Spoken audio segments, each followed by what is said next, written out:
Hi, this is Michael Buffer, and welcome to the BoxHard Podcast.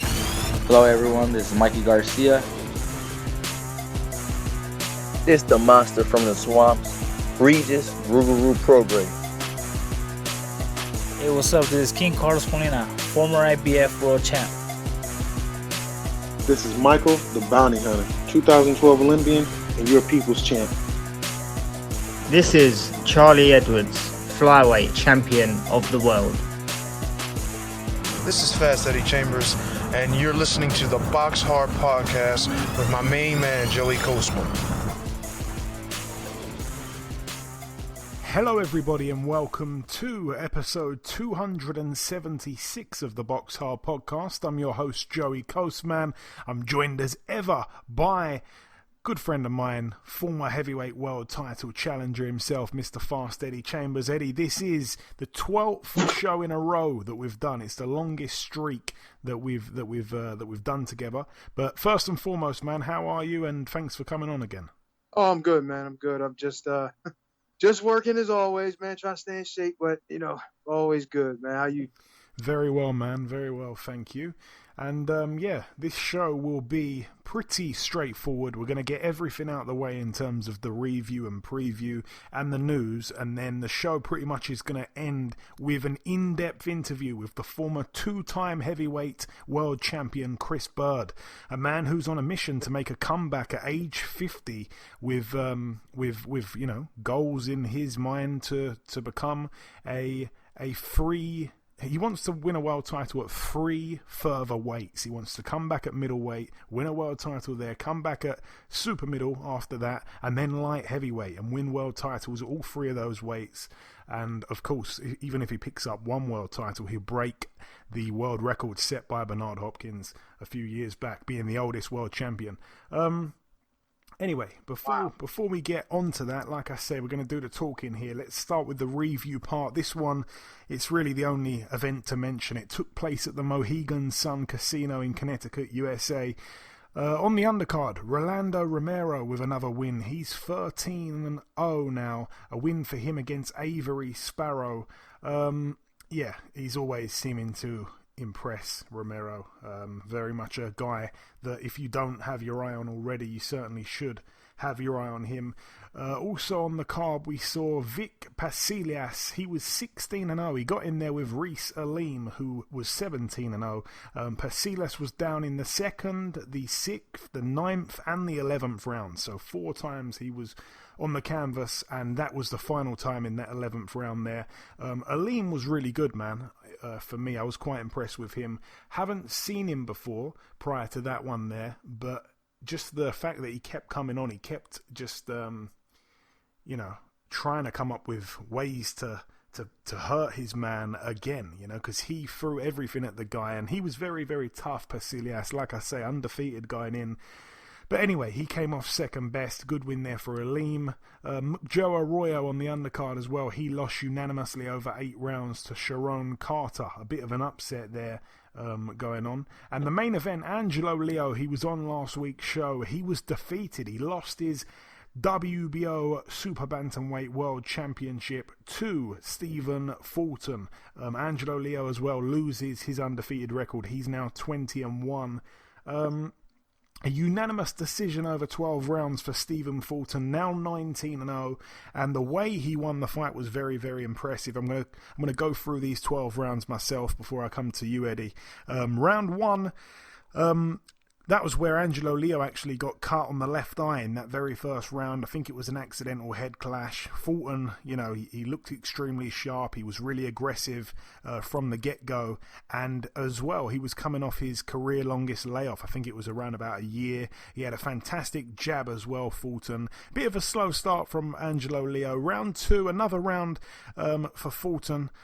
Closer, I felt, in the second round. The whole fight, though, at that point could have been fought in a phone booth. I mean, it was very much on the inside, very much up close. Angelo Leo's cut man was doing a good job with the cut as well. Both men were landing effective shots to the other man's body. Round 3, good round again for Fulton. He was smart with his work. He was tying Leo up on the inside. He was boxing nicely at mid-range, and when in mid-range, Leo was a little bit lost at sea. he was looking a little bit one-dimensional, which I hate to say, Angelo Leo. Round 4, we saw a lot of dog from both guys. Fulton looked a little bit uncomfortable at times for the first time in the fight. I think I might have edged that round to Angelo Leo. Nothing was stopping him from coming forward, really. Fulton started to hold more and more when Leo was getting in on the inside, and Fulton didn't like those famous Angelo Leo body shots. Round 5, close round. Fulton showed more areas of his game. He was able to turn Leo on the ropes and start leaning on him. He was able to land some great body shots in that round as well, as was Angelo Leo. It was a close round, but I edged it to Fulton. Round 6, great round again for Fulton. Leo was still undetermined at this point, but Fulton had a wider arsenal, brighter ideas, a great display of experience as well. You know, leaning on his man, getting off a flashy combination, then tying Leo up for a brief time to grab that 3-second breather, but not long enough really for the referee to intervene. He was smothering the work of Angelo Leo. Round 7, a close round, but another one I gave to Fulton. Angelo Leo was starting to really breathe hard in the corner at the end of the rounds at this point, and many before, to be honest. So another one for Fulton. Round 8, another round I gave to Fulton. I felt like he controlled everything there. Round 9, another round for Fulton. He must have landed about 12 unanswered jabs at one point from long range. They were all sharp and snappy. Leo just couldn't get past that jab, and honestly, Fulton, like I said, just really impressed me, showed so much here. Round 10, Fulton, for me, got that round as well. Angelo Leo's dad was saying to Angelo at the end of that 10th round that they need a knockout, and he was right.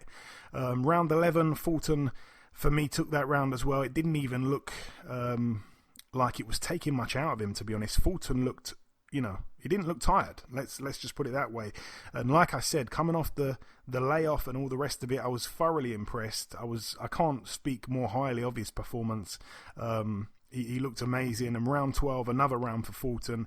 If anything, he probably fought Leo's fight for the entire 36 minutes when you really look back.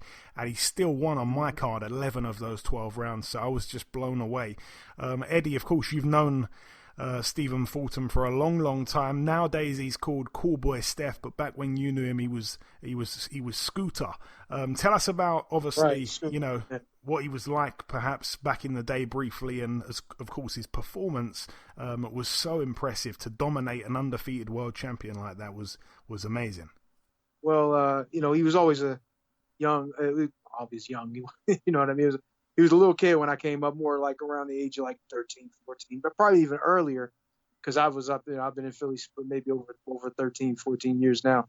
Well, not a Philly, but just in general in the area, tri-state area, maybe 15 years now. So, I mean, he was a kid when I first met him in a gym called Shepherd's, and he was like a young kid running around playing in the gym, just like other kids did, like I did when I was young too. And always a good kid though. Not, we obviously, it wasn't in the best of situations when you're young, you know what I mean, in those hood areas, quote unquote. But always was in the gym, always training, with his trainers. And he was one of I forget the guy's name, and he was always training with him. And I remember he always had a good group of young kids that were good fighters. And I remember they came from Shepherd's, then we all came into Schuler's. And into Schuler's when he came to Schuler's is when he started to become like a really, really good amateur. You know what I mean? Like he started to really do well in amateur fights. I don't know about his national experience as much, because I mean, we didn't really, pay that much attention because we were too busy with our own things. We didn't really go, but I just know he was a really, really good amateur. He did well in the gym, trained hard, you know what I mean? But, he's a kid, so he was around playing. It was not so a little after that I really started to see him get serious. Once he got with this other guy, Hamza, he started really focusing on his craft, and he started to obviously get a little older. You're a kid, you're just in the gym a lot of times because your friends are not just because your friends are, but you're in there with your friends, you're having fun, you're training, you're sparring, you're doing those things, but you're not as serious as you need to be. It's not when you start seeing your school coming to an end and things start to get real. You start thinking about what you got to do as far as, hey, am I going to get a job or am I going to be a full-time fighter? And you can see that he made that decision and really started to pick up the pace. And when he turned pro, progressively got better, and look at him now, heavyweight, junior featherweight champ of the world, and the only one from Philly. So it's a good situation. I mean, the way he looked, and normally his style is mid to long range boxing, movement, sharp, but with his talent and all around game that he has capabilities of doing inside fighting, and he proved that he beat this guy at his own game. I got to give a lot of credit to this kid, and I just hope that he continues to get better and he continues to win. All the way through. Hopefully, he said he wants to unify, so that's a breath of fresh air. A lot of young guys, aren't really talking about those things. They're trying to make as much money as they can, and that shows the love for the game. And it's respect. I want to see him do well and continue to ascend to the top. Yeah, well said, Eddie. Very impressive from Fulton. Hopefully we can get him on the show at some point. But yeah, that's it for the review part. Just one event there to mention. Moving on now to the news part of the show. One fight that got announced on Friday last week. Sarisaket Rungvisai, also known as... I always forget his other name now. Oh gosh, what's his other name, man? Rungvisai. Anyway, forget it.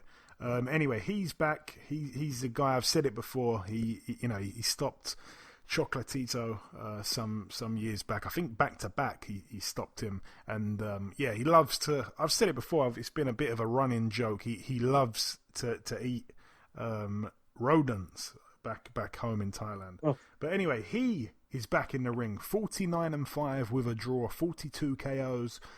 He gets in there with a guy who, and forgive me, I not too familiar with this guy. The guy's name is Kwantai Sifmoseng, aka Egawit Songnui. So, okay, that's it could be good. His record's 50-7 with a draw, but apologies because I'm a little bit behind on the knowledge at those lower weights. Martin Boccoli has signed an advisory deal with MTK Global.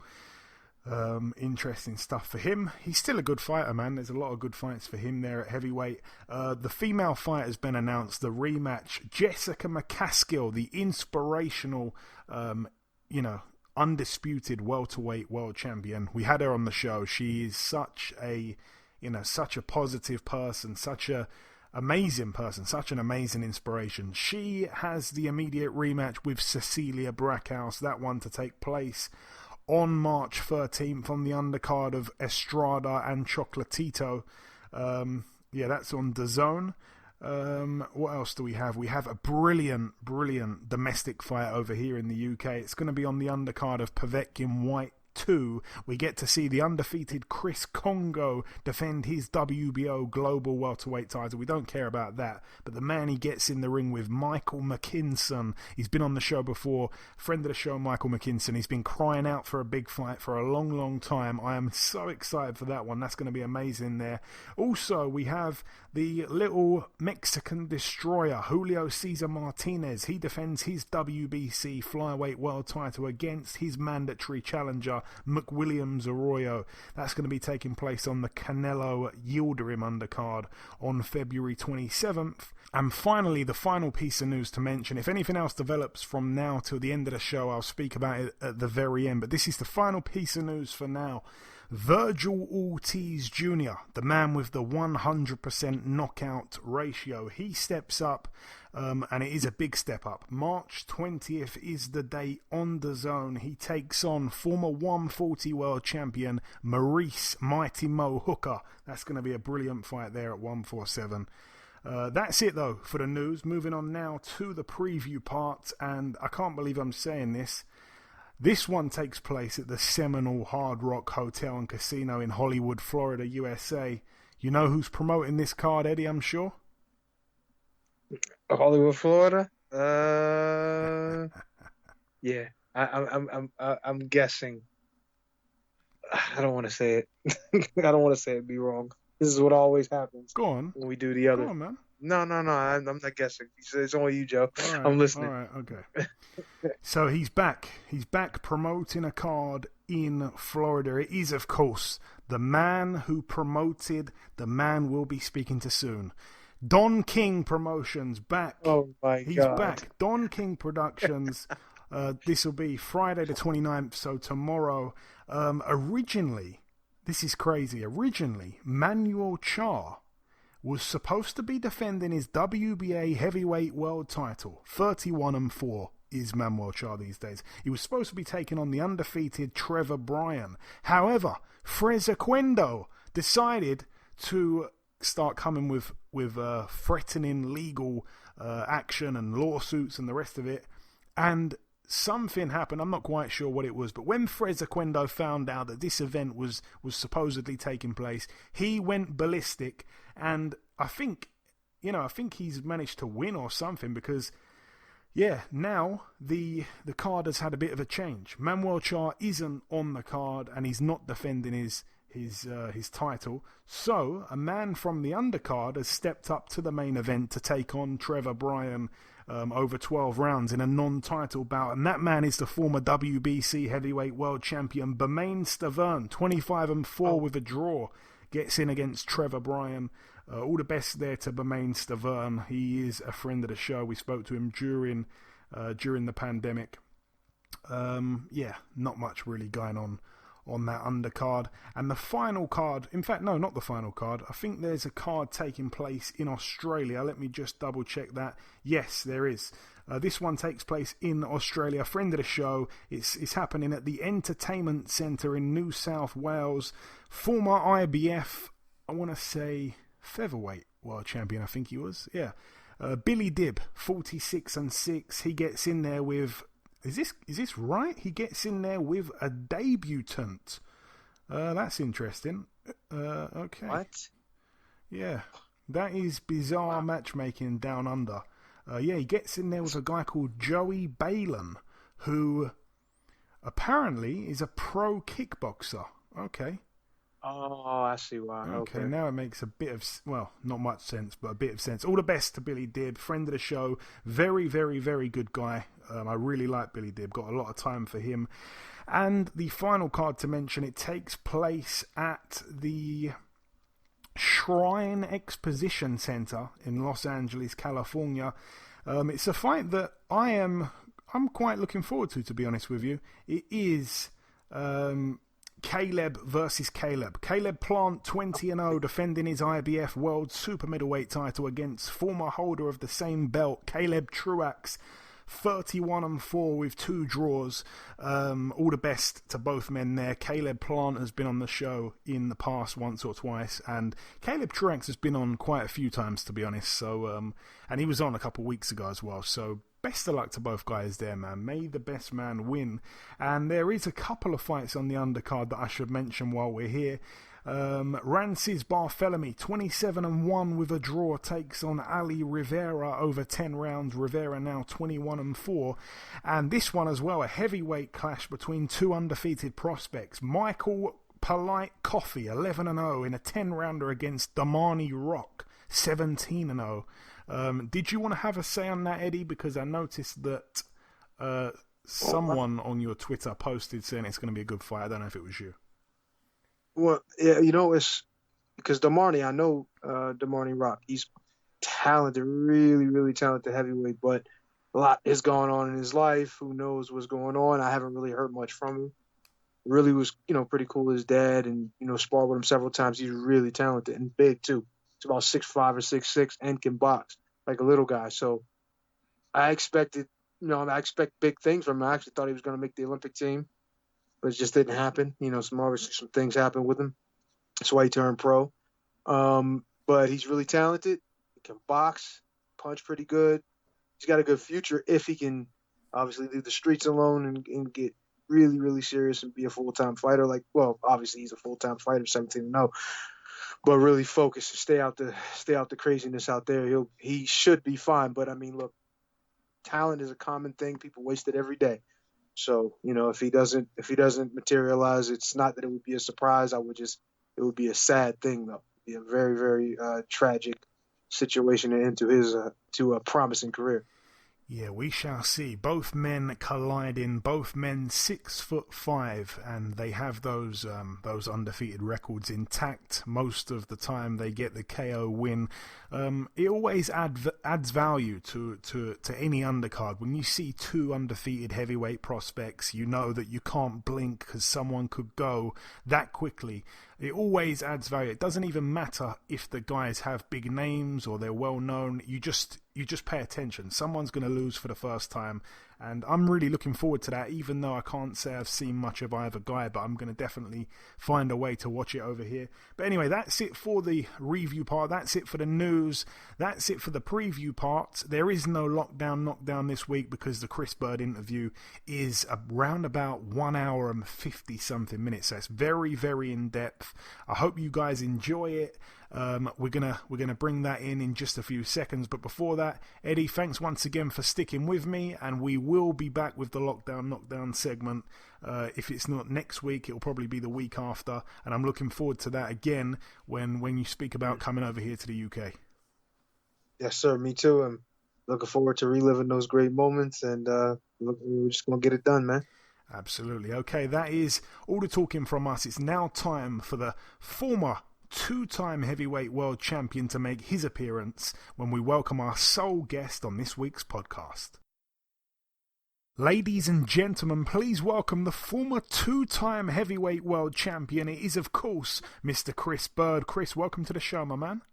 Hey, thanks for having me.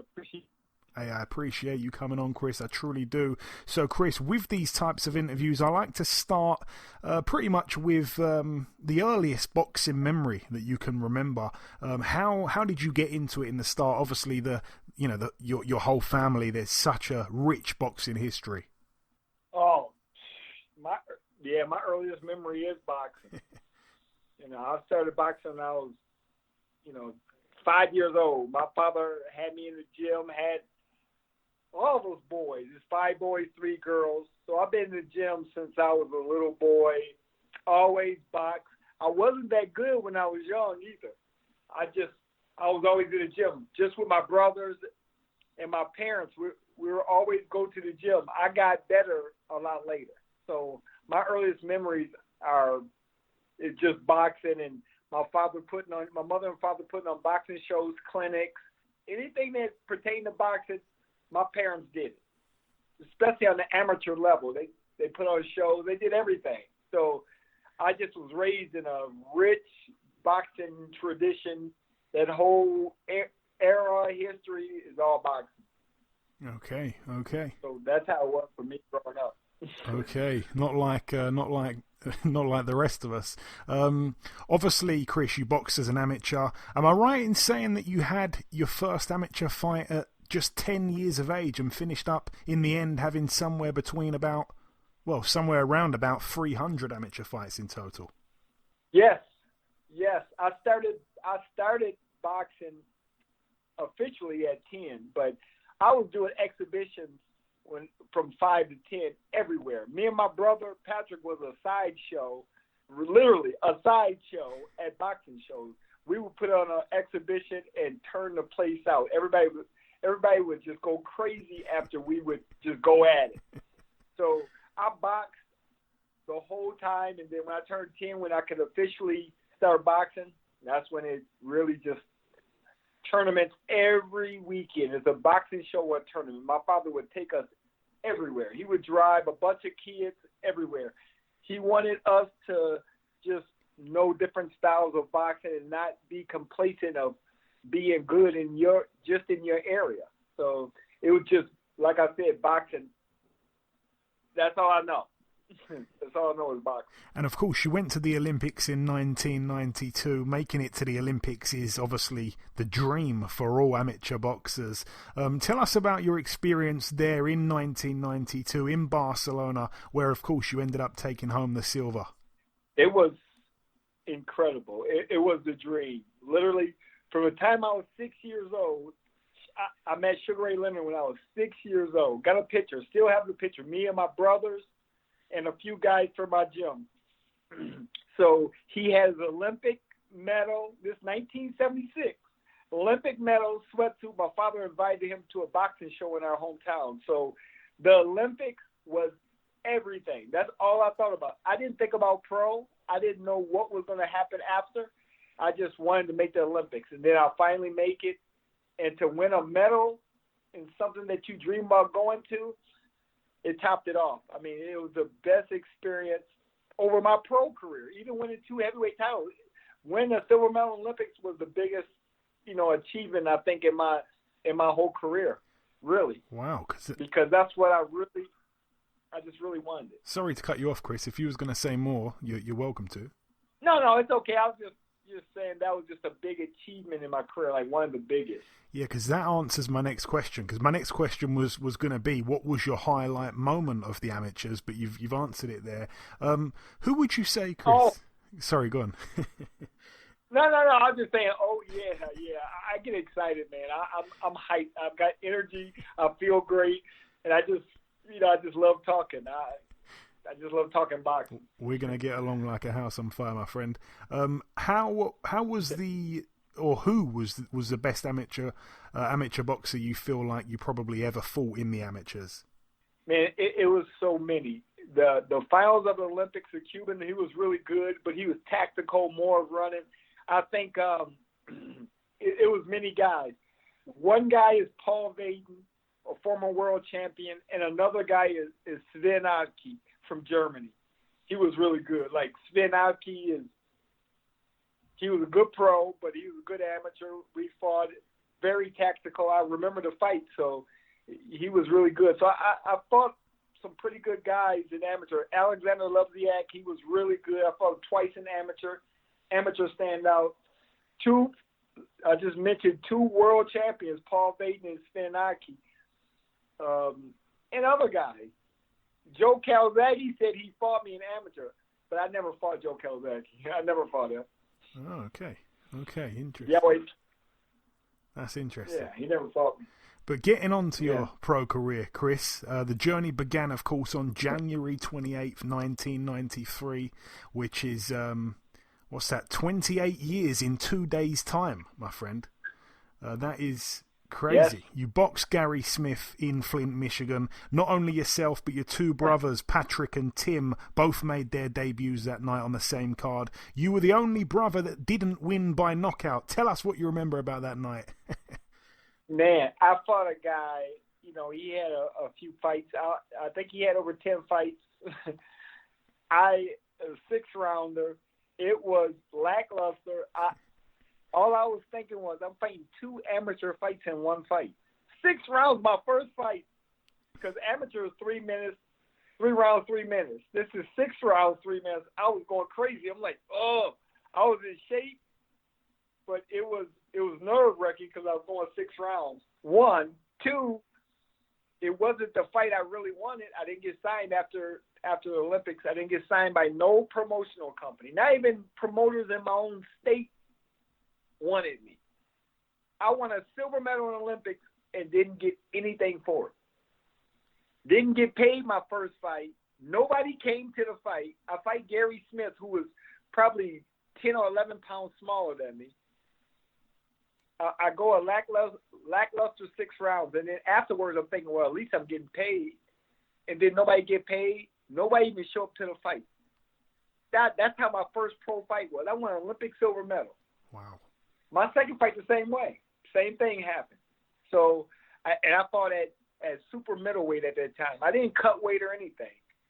So out of depression, I was cutting grass with my brother Joe because I had nothing at the time.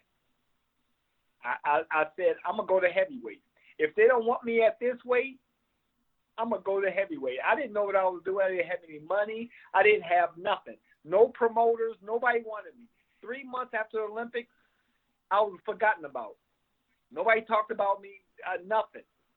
So it was a struggle. And then after my first 2 fights, because the first fight was a promoter from Las Vegas that really came in. The promotion went horrific.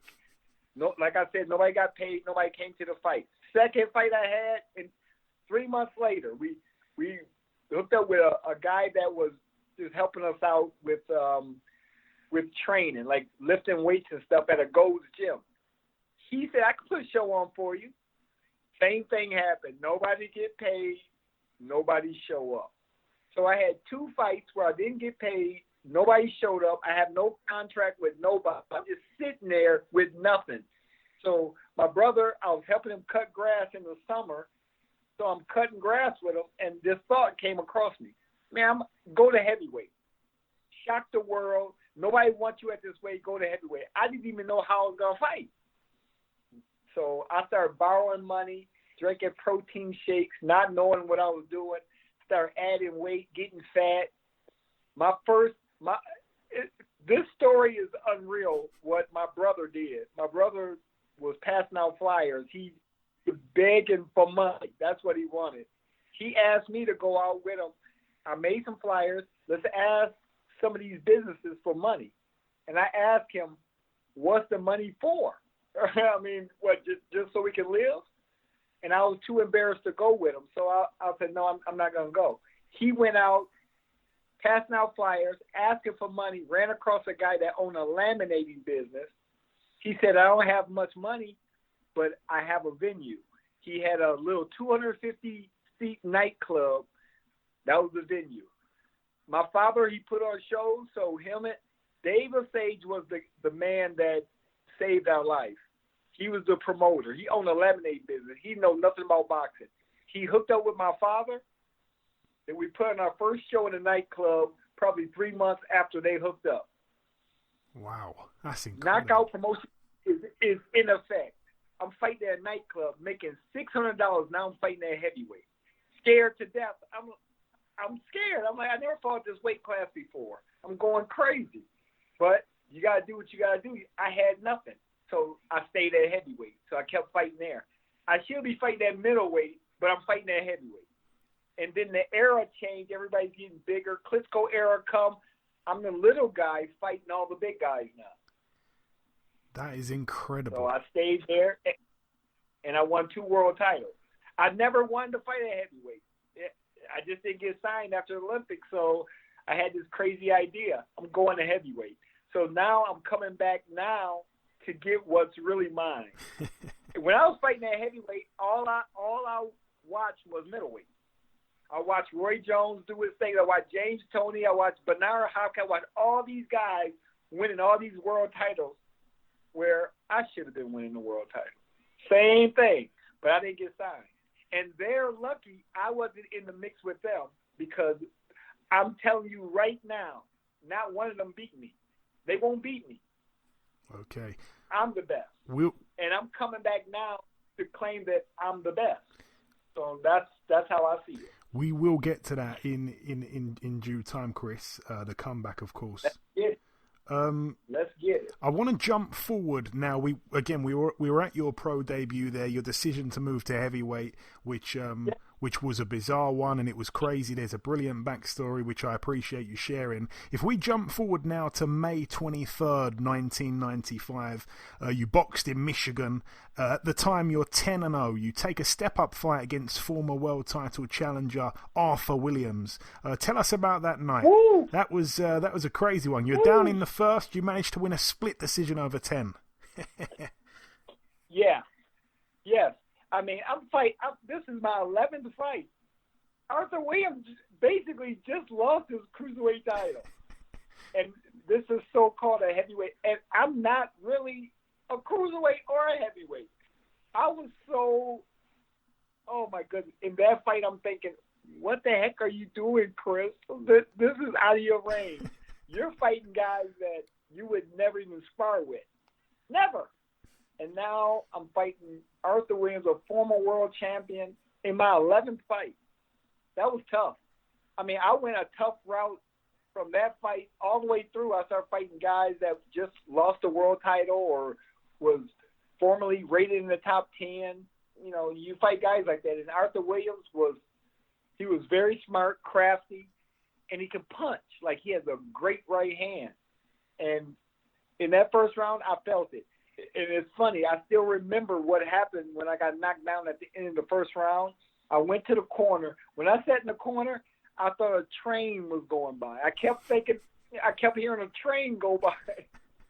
I got hit so hard, I kept looking right by me in the corner like a train kept going. I think he hit me that hard that I felt like I'm at a train station.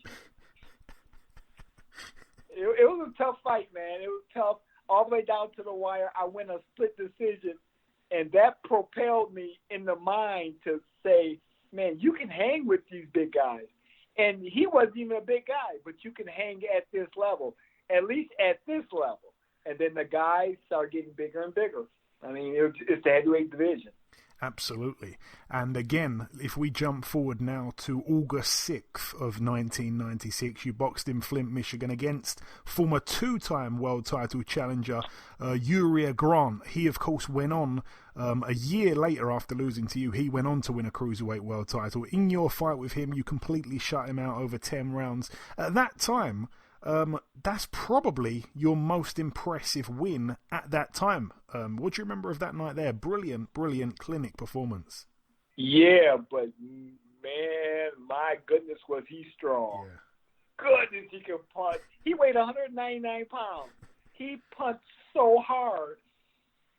I think he was 24-11 with 23 knockouts. He could punch, and he just stayed on me the whole fight. I had to slip off the ropes, making Miz do all kind of stuff. He was just a former cruiserweight champion at the time, and then he wins a cruiserweight title again. The experience from all these fights, it propelled me. When I won a world title, I was ready for everybody because I knew it would be really hard. And a lot of these guys were strong and very tactical. So you learn from every experience and just try to win. And again, if we jump ahead again to when you're 25-0, July 14th, 1998, in Mississippi, you took on Ross Purity. Now, Purity was a guy who, if he was on his A game, he was a problem for pretty much everyone. You managed, again, to completely shut him out over 10 rounds. Only 5 months later, he'd go on to shock the world and knock out Wladimir Klitschko. Tell me about the night, though, that you remember, sharing the ring with Ross the Boss. Ross, oh man, former football player at UTEP, big guy. I mean, huge guy, and everybody expected me to dominate him. He's huge, and I'm not stupid. I see the guys he fought. Like, he knocked down Tommy Morrison twice, and fought him to a draw. I know what kind of power he has. He stopped Wladimir Klitschko also, so he has power, and he could take punches also. I'm not a big puncher. My thing was just box, make him think the whole time. Keep him off balance the whole fight.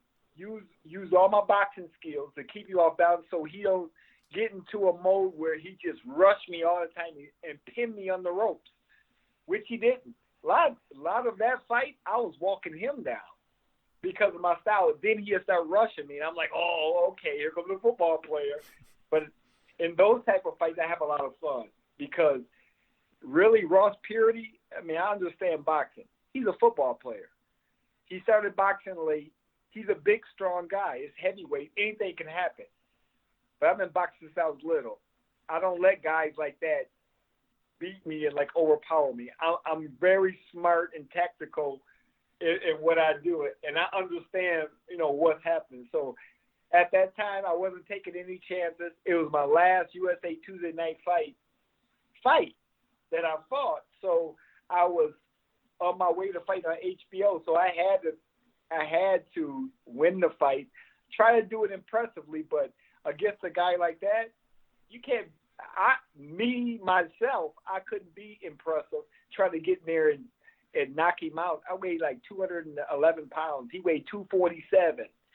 All muscle. I wasn't trying to. I just wanted to outbox him.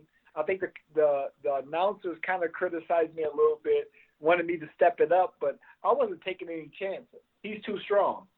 Yeah, I just wasn't. No, that was a brilliant win again, and that would be as far as your unbeaten run would go. Though March 20th, 1999, you taste defeat for the first time as a pro. Your new record would be 26-1. Tell us about the night you boxed Ike Ibeabuchi. I must say, I still think the stoppage was a little bit strange. Yeah, I mean it was last second, but when you're in the midst, like the referee, I look at the referee. When you're in in the heat of something, and he's looking at a fight where, look how big Ike is, look how small I was. And when I got knocked down, I fell on my face. I got up, and I know the referee was thinking, okay, man, I think I'm going to stop the fight, but I'm going to give him a chance. So he gave me a chance, and that happened. That fight was just it was difficult all the way around. I prior to that fight, I had a major separated rib. I never told anybody. I told my family knew, and my lawyer, John Honower, he knew, but nobody else knew. Like, I would never say anything. I'll fight regardless.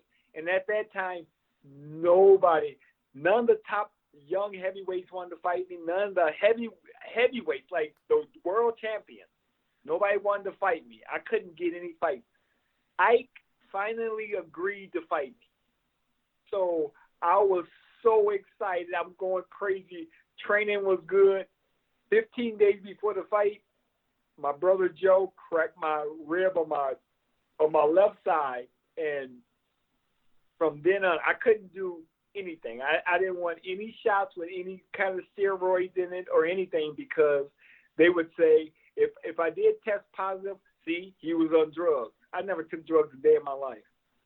And before a fight, I have no excuses. None. This is not an excuse. I'm real. This is what happened. But it did throw me off. I'm fighting Ike Ibeabuchi with a separated rib. He weighed 244 pounds all muscle. The thought was, man, if I get hit in the rib, he's gonna kill me. So I did have something else on my mind.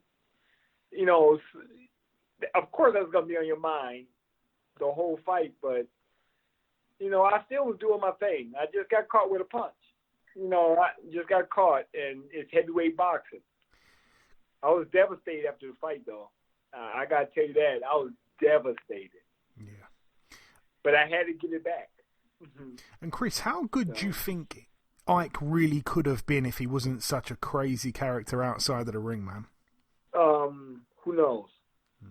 I always say when the Klitschko era came, you got to go through Wladimir Vitali. I mean, it is just how it is. And will he be able to break down Wladimir? Vitali and Vitali also, we don't know. You know, all these big guys came in, a lot of big heavyweights. In the 90s was heavyweight. We used to have heavyweight explosion, all heavyweight shows everywhere, especially with Cesar Kushner. And, you know, who knows? He beat David Tua. He beat me. But, you know, I think he probably would have, I wouldn't say dominant, because there's a lot of good guys that just in the 90s, all these big guys coming up. I think he would have had his place as a heavyweight, but who knows? No, that's fair. That's fair. That's a fair assessment. Obviously, after that loss to Ibeabuchi, you come back. You closed out 1999 with 3 knockout wins. Those wins came against John Sargent, Jose Ribalta, and Val Smith. You also grabbed another knockout win in early 2000 over David Washington. That's when we arrive at April the 1st, 2000. You had to travel to Germany. You boxed Vitaly Klitschko for his WBO heavyweight world title. You win the fight when Vitali retires on his stool in the corner after, of course, being ahead almost by a shutout on all 3 judges' scorecards, Vitali. Tell me all about that night from your perspective, Chris, because another thing that some people forget, you had 10 days notice for that fight, man. That's crazy. Yeah, 10 days notice. And in a fight, I give, you know, Vitaly Klitschko a lot of credit just for he took me on 10 days notice. Guys didn't want to fight me. My style was difficult. But they just signed Vitali Klitschko with HBO. So the commentating and everything, of course, Klitschko, I'm losing every fight. But if you were in the building that night, you wouldn't think that. It was totally different. Totally different. The commentating make you think one way. But if you're in the building that night, everybody knew this may be an upset. How would they know it'd be an upset if I'm not in the fight, if I'm getting blown out? Everybody knew it. The energy was crazy. And when he quit after the 4th round, they were cheering my name, Chris Byrd, going crazy. It was amazing. And the end of the 9th round, I finished really strong. Really strong. I'm coming on. Who quit? If I think I'm winning, I don't care if I got broke legs. I'm not quitting. I fought shoulder injury, broke nose first round, got my nose broke by Levi Phillips. I ain't quit because I knew I'll be losing something, my undefeated record. Why would you quit? Really? Danny Williams fought one arm, the will to win. So I looked at that fight. Yes, I may have been losing on the so-called scorecards or whatever, but I was in the fight. The biggest question to ask is, how did I get to the 10th round? He was 27-0 with 27 knockouts, and he's fighting the smallest heavyweight in the heavyweight division. Mm. And to criticize me for him throwing his shoulder out, I get criticized. I'm like, well, what? Or you were losing, he was beating you with this, and he throws his shoulder out. But how? I don't get no credit for my defense? We don't. I don't. You never see a stat of, well, I made him miss 19 times in a row. Where's the stat for that? So that's how that went. I was so excited. If you really know about that fight of how did I get to the 10th round, why would you quit with a shoulder injury when you're a champion, when you're winning? Really? This is boxing. I've been boxing since I was a kid. You don't do that. That's a no-no. You win and you fight to the end. That's how I was raised. Look at my fight with his brother. Same way. First fight, he beat the hell out of me. I didn't quit. I went 12 rounds. I could have quit. 2 times my father could have stopped that fight.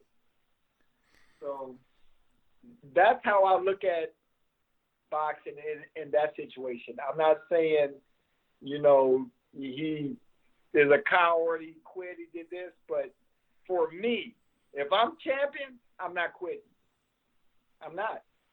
Yeah, I think it speaks for itself when you said that you went into that fight with Ike with the rib injury. That speaks for itself. It doesn't obviously matter how you win, just that you win. And you won that fight. You became champion. People obviously started criticizing Vitali as well, saying he had no heart, etc. Chris, how did you kind of feel? Obviously, there's better ways to win a world title, I think it's fair to say. If you knock someone out in the first round, it looks amazing. To win a world title in that way, did you feel, did you still get to have that moment where you felt amazing, where you felt like this is the best day on earth for you? No, not at all. That's sad. Not at all, because you're world champion, but it's got an asterisk next to it. And you're getting criticized for somebody quitting, and they were winning, and now you're champion. So I felt, honestly, I didn't feel like a champion. I felt like that was like a bad moment in my life to win like that. Then you have to walk around as champion, but everybody look at you like you're really not champion. Like you didn't win this. He quit because of an injury. So it was rough because I had to go back to Germany to fight Wladimir Klitschko and not feeling like a champion. Not at all. I mean, I felt like I was going back so they can get their revenge. Because if he would have beat me, would he have fought his brother next? He was mandatory to me. How did that happen? So, felt very disrespected. I'm world champion, but I feel like I'm on the B side. So, you got to go do what you got to do. I didn't want to fight Wladimir right then. I wanted to have an easier fight. Then I'll fight Wladimir. Maybe a couple fights down the road when I get a couple of fights, but they wanted that title back, and they got it. I had no control, nothing. I had no say-so. Wladimir fought 2 times while I sat. He fought twice, and he had an exhibition 4 weeks before our fight. And they told me I couldn't do anything. but he had an exhibition in front of a crowd, everything, like it was a show. Wow, okay. I didn't know that. And he had a major exhibition before that. They made sure he wouldn't lose because if Wladimir would have lost at that time, you would have never heard of the Klitschko brothers. Okay. They would have been done. The smallest guy in the division beat both giants. How'd that look? How you gonna promote that? Yeah, they'd have the promoters would have their work cut out if that did happen. Yeah. You say you're right in what you say, Chris, when you say there was this asterisk attached. Undeserving, perhaps lucky, people would label you as, and you touched on it there. 6 months later, you had to travel once again back to Germany, like the B-side, and you boxed Wladimir. Obviously, you were down in the 9th, you were down in the 11th. You bravely got back up. You got to hear the final bell. I know you touched on it briefly, but just tell us about that first fight with Wladimir, who obviously has a very different style to Vitali, despite a lot of people thinking that they're, the mirror image of each other. Yeah, it's a different style. He punches, to me, he punches much harder than his brother.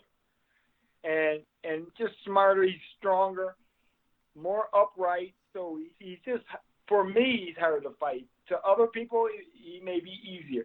To me, Vitali wasn't as hard. Wladimir was just strong as heck.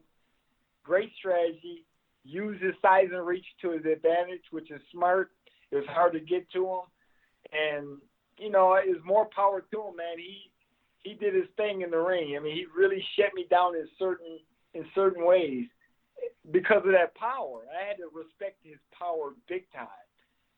Because I was walking into it, I'm like, man, he hit so hard. This is not like his brother. He hit a lot harder. So I give him credit for just being champion for so long and being dominant and being so smart in the ring and knowing how to fight me. A lot of guys don't know how to fight me and don't want to fight me and don't want to get in front of me. And when they do get in front of me, they're like, man, I don't know what to do. It's hard. But Wladimir stayed patient, boxed very well, making me come to him and just truly using all of his advantages to his advantage, which is smart. He's supposed to do it. I weighed like 211. He's 239, 240. Small, actually pretty small for him. But he used his size, his height. He's much taller. He used his reach, his power. I mean, he's gifted with all this stuff, all these advantages. Use it. And he learned how to use it against me. Like, I fought guys much taller, 6'6", 6'7", guys a lot taller or a lot bigger, but they didn't know how to use their height and reach to their advantage. I would outbox them. How would a smaller guy outbox the taller guy? Like, out trick them, out jab them, do all this stuff. Where with Wladimir, that didn't happen. His jab was on point. My jab rarely landed. Couldn't land my left hand. He's shutting it down. Just did smart things in the ring. And he defeated me pretty easy the first fight. I tried. I tried for 12 rounds, but it just wasn't enough. But tell me, Chris, obviously you went to Germany twice back then, back to back. Obviously the home crowd would have been there in support of the Klitschkos. But what did you make of just the experience travelling to Germany, a place obviously in Europe where the fans over there love their boxing? I'm sure even though they perhaps didn't want you to win the fight, you surely must have got respect from the German fight fans. Oh my goodness. Loved it. Loved every second of it. I do. Man, the German fans, they love boxing. And they love true boxing. I mean, they kind of Wladimir Vitali is not really from Germany, so they're from Ukraine. They're adopted. They kind of turned on their man when I fought them in the fight, yelling my name. But when I came back, they were really for their guy. Like they had a major push for him to win, and they just the whole production was top notch. From the moment I landed in Germany, treated me like they treated me good, even though I felt like I'm on the B side. The people treated me good in Germany. Oh, that's great. And then had a few fans there that really appreciated it. You wouldn't hear them because they getting crowded out big time, shouted out with so many fans. but I had my few fans there. It wasn't bad. You know, they really, even the fans that wasn't for me, they still appreciate me afterwards. Yeah, absolutely. You know, it was just a great time. I really appreciate them. And you returned to the ring. Sorry, Chris. What was that? No, I'm sorry. I'm done talking. No, I said you returned to the ring only 3 months later. Obviously, you put together 4 wins back to back, which included a points win over Maurice Harris and a points win over David Tua. It was during that time, I believe, that you signed with Don King. What was that like, Chris? I know we had your cousin Layman on a couple of months back, and he had some interesting stories about the man himself, Don King. Yeah, it was when I signed with Don King. Honestly, I felt like a slave getting traded to another slave master. Wow, that's how I felt. I was with Cesar Kushner. He sold me to Don King right in front of me. Don King bought me. Literally bought me. Now I'm with Don King. And then, you know, stuff just started going downhill from there. You get to a point in your life where you think, okay, you reach something and things will be a lot better. You like, this may be pretty good. And then it doesn't happen, not even near close in your mind to how you thought it would go. It's tough. I mean, to run somebody down is to talk about them really bad is, is bad energy. But it was bad. You know, it was just not a fun time. Not at all.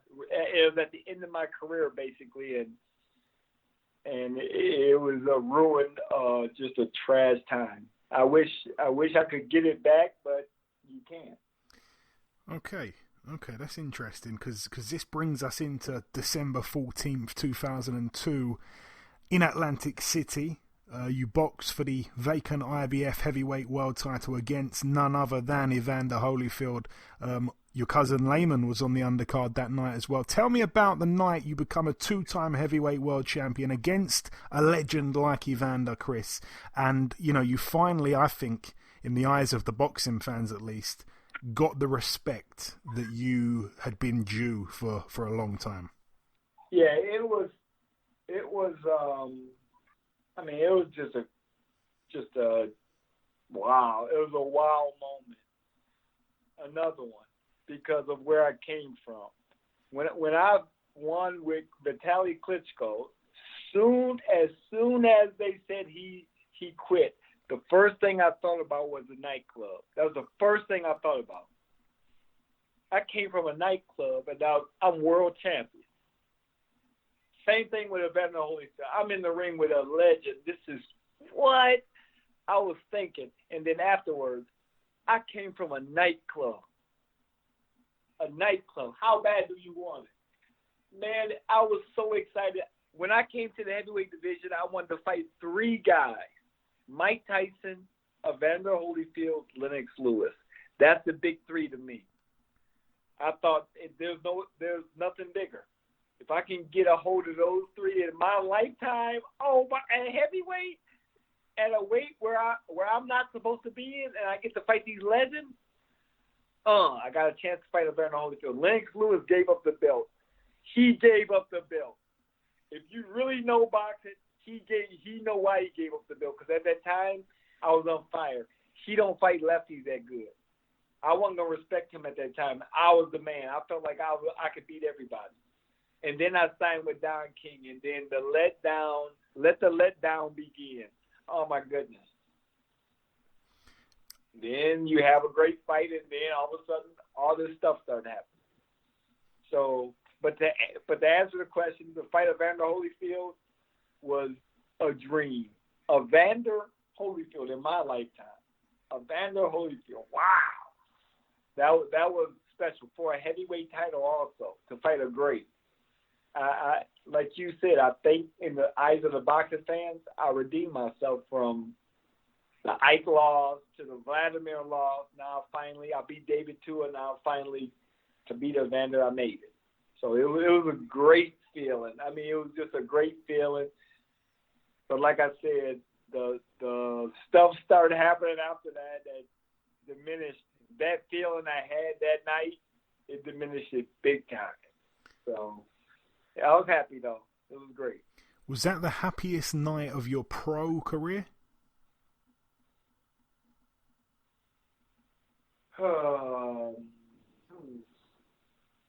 No, actually, honestly,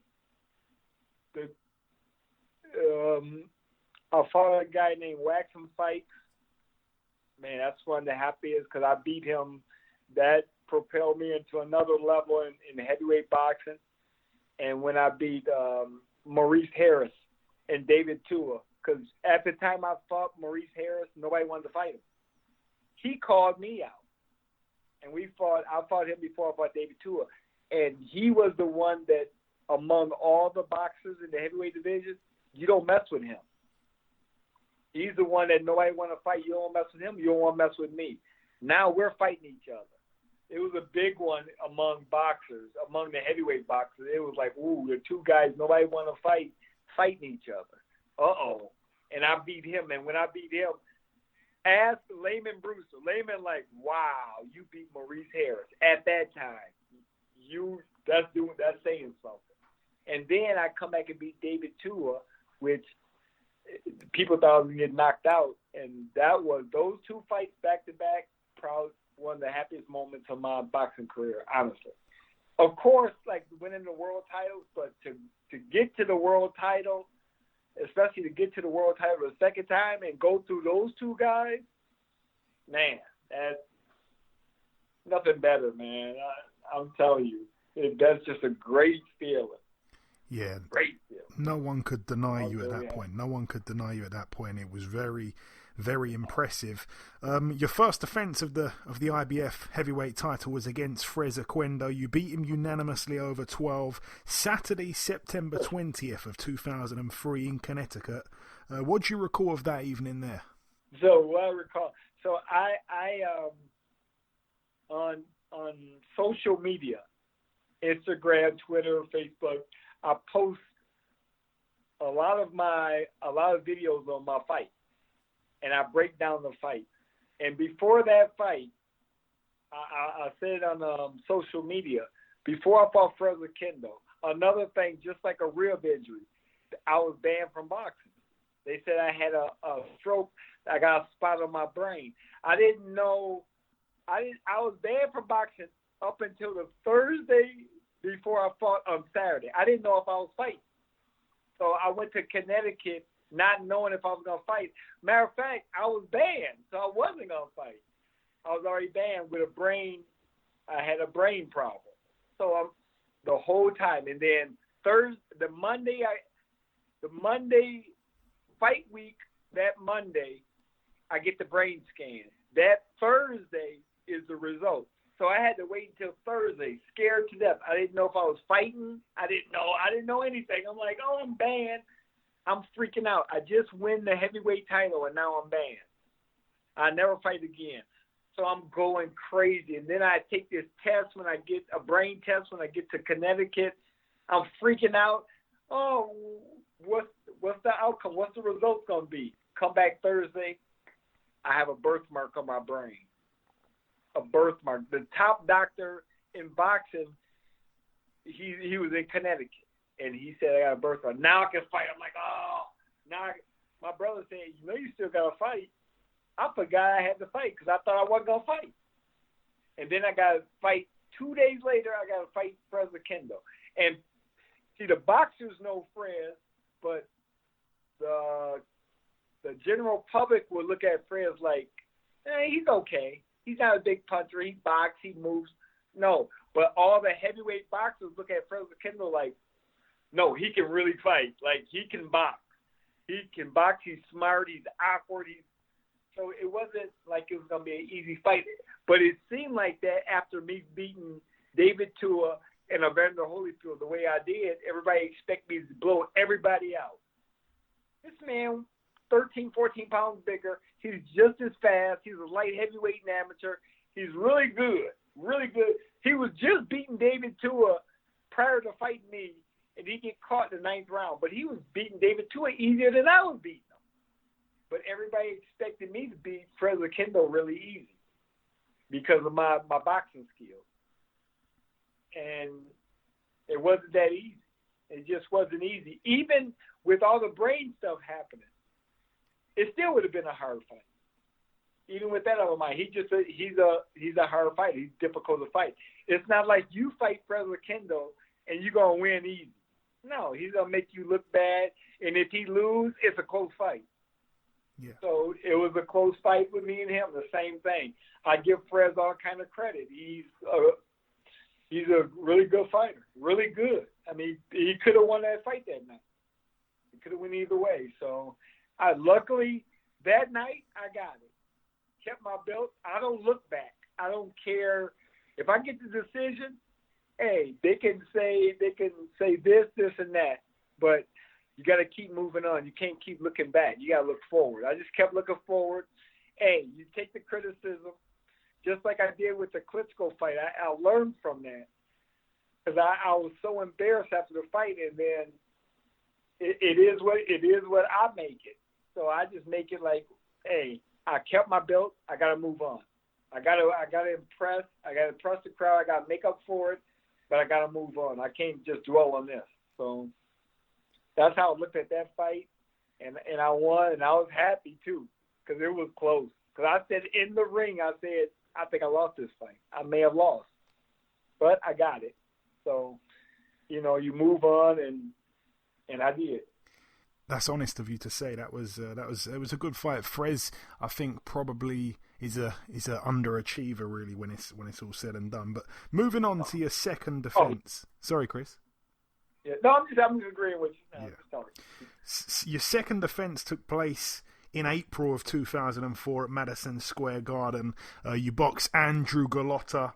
I remember asking Lehman. I think Lehman told me that was probably the most satisfying night of his career when he got him out of there in the first round. But your fight with him was very different. A split draw over 12 rounds. Tell us about that one, Chris. Okay, yeah, I love talking about this one. So people remember when that right before that fight, John Ruiz fought Fred Lakendo. So I'm warming up in the walkway before the fight, getting ready to walk out to the fight. So I see Don King, and with that fight with John Ruiz and Fred Lakendo, they were booing so bad in Madison Square Garden. I seen Don King in the walkway when I was walking. I mean, the look on his face was like stress, like, oh man, they booing. And this was a great night at the Garden. And I told him, I said, I'm gonna save your show. And I know he was thinking, how you going to save my show? You're not a puncher. So I said, okay, this is Madison Square Garden. I'm headlining. I got to turn it out. So I said, forget it. I'm not going to box this time. I'm not going to just sit in the middle of the ring, box, move around. We're going to go to war. I couldn't get off the ropes because he was too big, but I tried to fight him back. And that's one night where they gave me a standing ovation. It was like, oh, it felt so good to fight back in a fight and not just be a pure boxer, but sitting there and trade a little bit. I had a black eye, fought to a draw, could have lost my belt. Not saying that Andrew is an Olympic bronze medalist. He's smart. And the one thing about Andrew, he was treating me like a small guy, which he didn't care. He didn't care about my power. He didn't care about nothing. His whole thought was, I'm going to walk right through you. You're a little guy. You're not you're not a big guy. I'm a big heavyweight. You're not even a heavyweight. So he had a great game plan. Don't get frustrated. Stay in front of him, make him fight. He made me fight for 12 rounds. Right there, right in front of me, used his size, his height, his reach, everything. He would just use his smarts that night. I mean, it was difficult because I was looking at his right hand the whole fight. I'm like, I'm not getting caught by that. He's not going to knock me out because I'm open for it as a lefty, and he's open for my left a lot, but it wasn't hurting me. So Andrew was just round after round I'm trying to do all my tricks, make him miss, do all this stuff. He stayed steady the whole time. He never broke. And I was waiting for him to break because I know he's going to get frustrated. I know he's going to do something because I know how mentally he is in certain fights. He kept it together the whole fight. I'm thinking, man, so this fight you're going to do it. And he gave me hell for 12 rounds. But the people loved it. That's one thing. At the Garden, after they booed that fight, they gave us a standing ovation. It was pretty impressive. I loved it. But I said I'd never fight like that again because I got hit with more shots than I needed to. Yeah, no. But it was fun. It was a great fight. And, you obviously liked it at the Garden. You were back there in your next one. Your third title defense came November 13th, 2004, this time against former world heavyweight title challenger Jamil Big Time McCline. Again, you had to get off the floor in the second round. You go on, though, to win a split decision after 12. So this really, when you think about it, this is, a close one with McCline, a close one with Galotta, a close one with Frez. It's a period of, you went on a bit of a strange kind of run, I guess. Yeah, so the run is this. It's twofold, I would say. So I'm going through it with my promoter, big time, getting cut every fight, money. But with Don King, really? The biggest thing, yeah, really, yeah. It was just it was a bad time. But one thing that people, it just is sports in itself. But I just look at boxing for now. I'm champion. So I win the world title if I beat the great Evander Holyfield. So I set a goal for myself, and I accomplished it. But life still goes on. So now I got to defend these titles. I felt like I was in a situation where I was the king, where, I did what I needed to do. I did it. But now you got to defend your belt. So every fight So I fight Evander Holyfield. You get up for a fight with Evander Holyfield so much because it's Evander Holyfield. Oh, I can't believe it. Then I come back and fight a Frederick Kendall, knowing how good he is, but the name value is not like I'm gonna fight Tyson, my first title defense. I'm fighting these bigger names, and I'm in the mix. No, I'm fighting guys that can really fight. They're hungry for the title, looking at me like I'm smaller. I weigh 214 against Jamil. He weighed 270. Why would he think, damn, I can beat him? I'm 6'6", 270. He's a little guy. So I started thinking like I was the man, and they're thinking like, oh, I'm hungry. I'm gonna get that world title. And they fought me to the end. Jamil McCline, he took everything out of me. Everything. After that fight, I was done. I should have been done with heavyweight. I should have never fought at heavyweight again. He stripped me of everything in that fight. Man, he had me on the ropes the whole fight. He had me down. I'm hurt in the third round. He busted me up. I had to come back. It was just a grueling fight all the way to the end, to the 12th, to the last bell. It's a little point guard, Isaiah Thomas. Now, I'm just using NBA basketball in America. He's going to get Shaquille O'Neal big time and expecting a little bitty guard to be the big center. That's how it was in the heavyweight division. And it just took a toll on me after fight after fight. You fight these big guys, you getting beat down, and then your performances started falling off big time. And it was with me in that case. And Jamil, in that fight, that was it. I mean, he took everything from me. I mean, I didn't have any more really good performances after that. After that fight, I had to heal up over 3 months of soreness, like extreme soreness throughout the whole body. I had to rest, and it ruined me, I think, for the rest of my career. So, and especially at heavyweight. So that was a tough one there. Yeah, because you were out for almost a year. You came back and obviously defended successfully your title for the fourth time. Well, I should say your fourth title defense.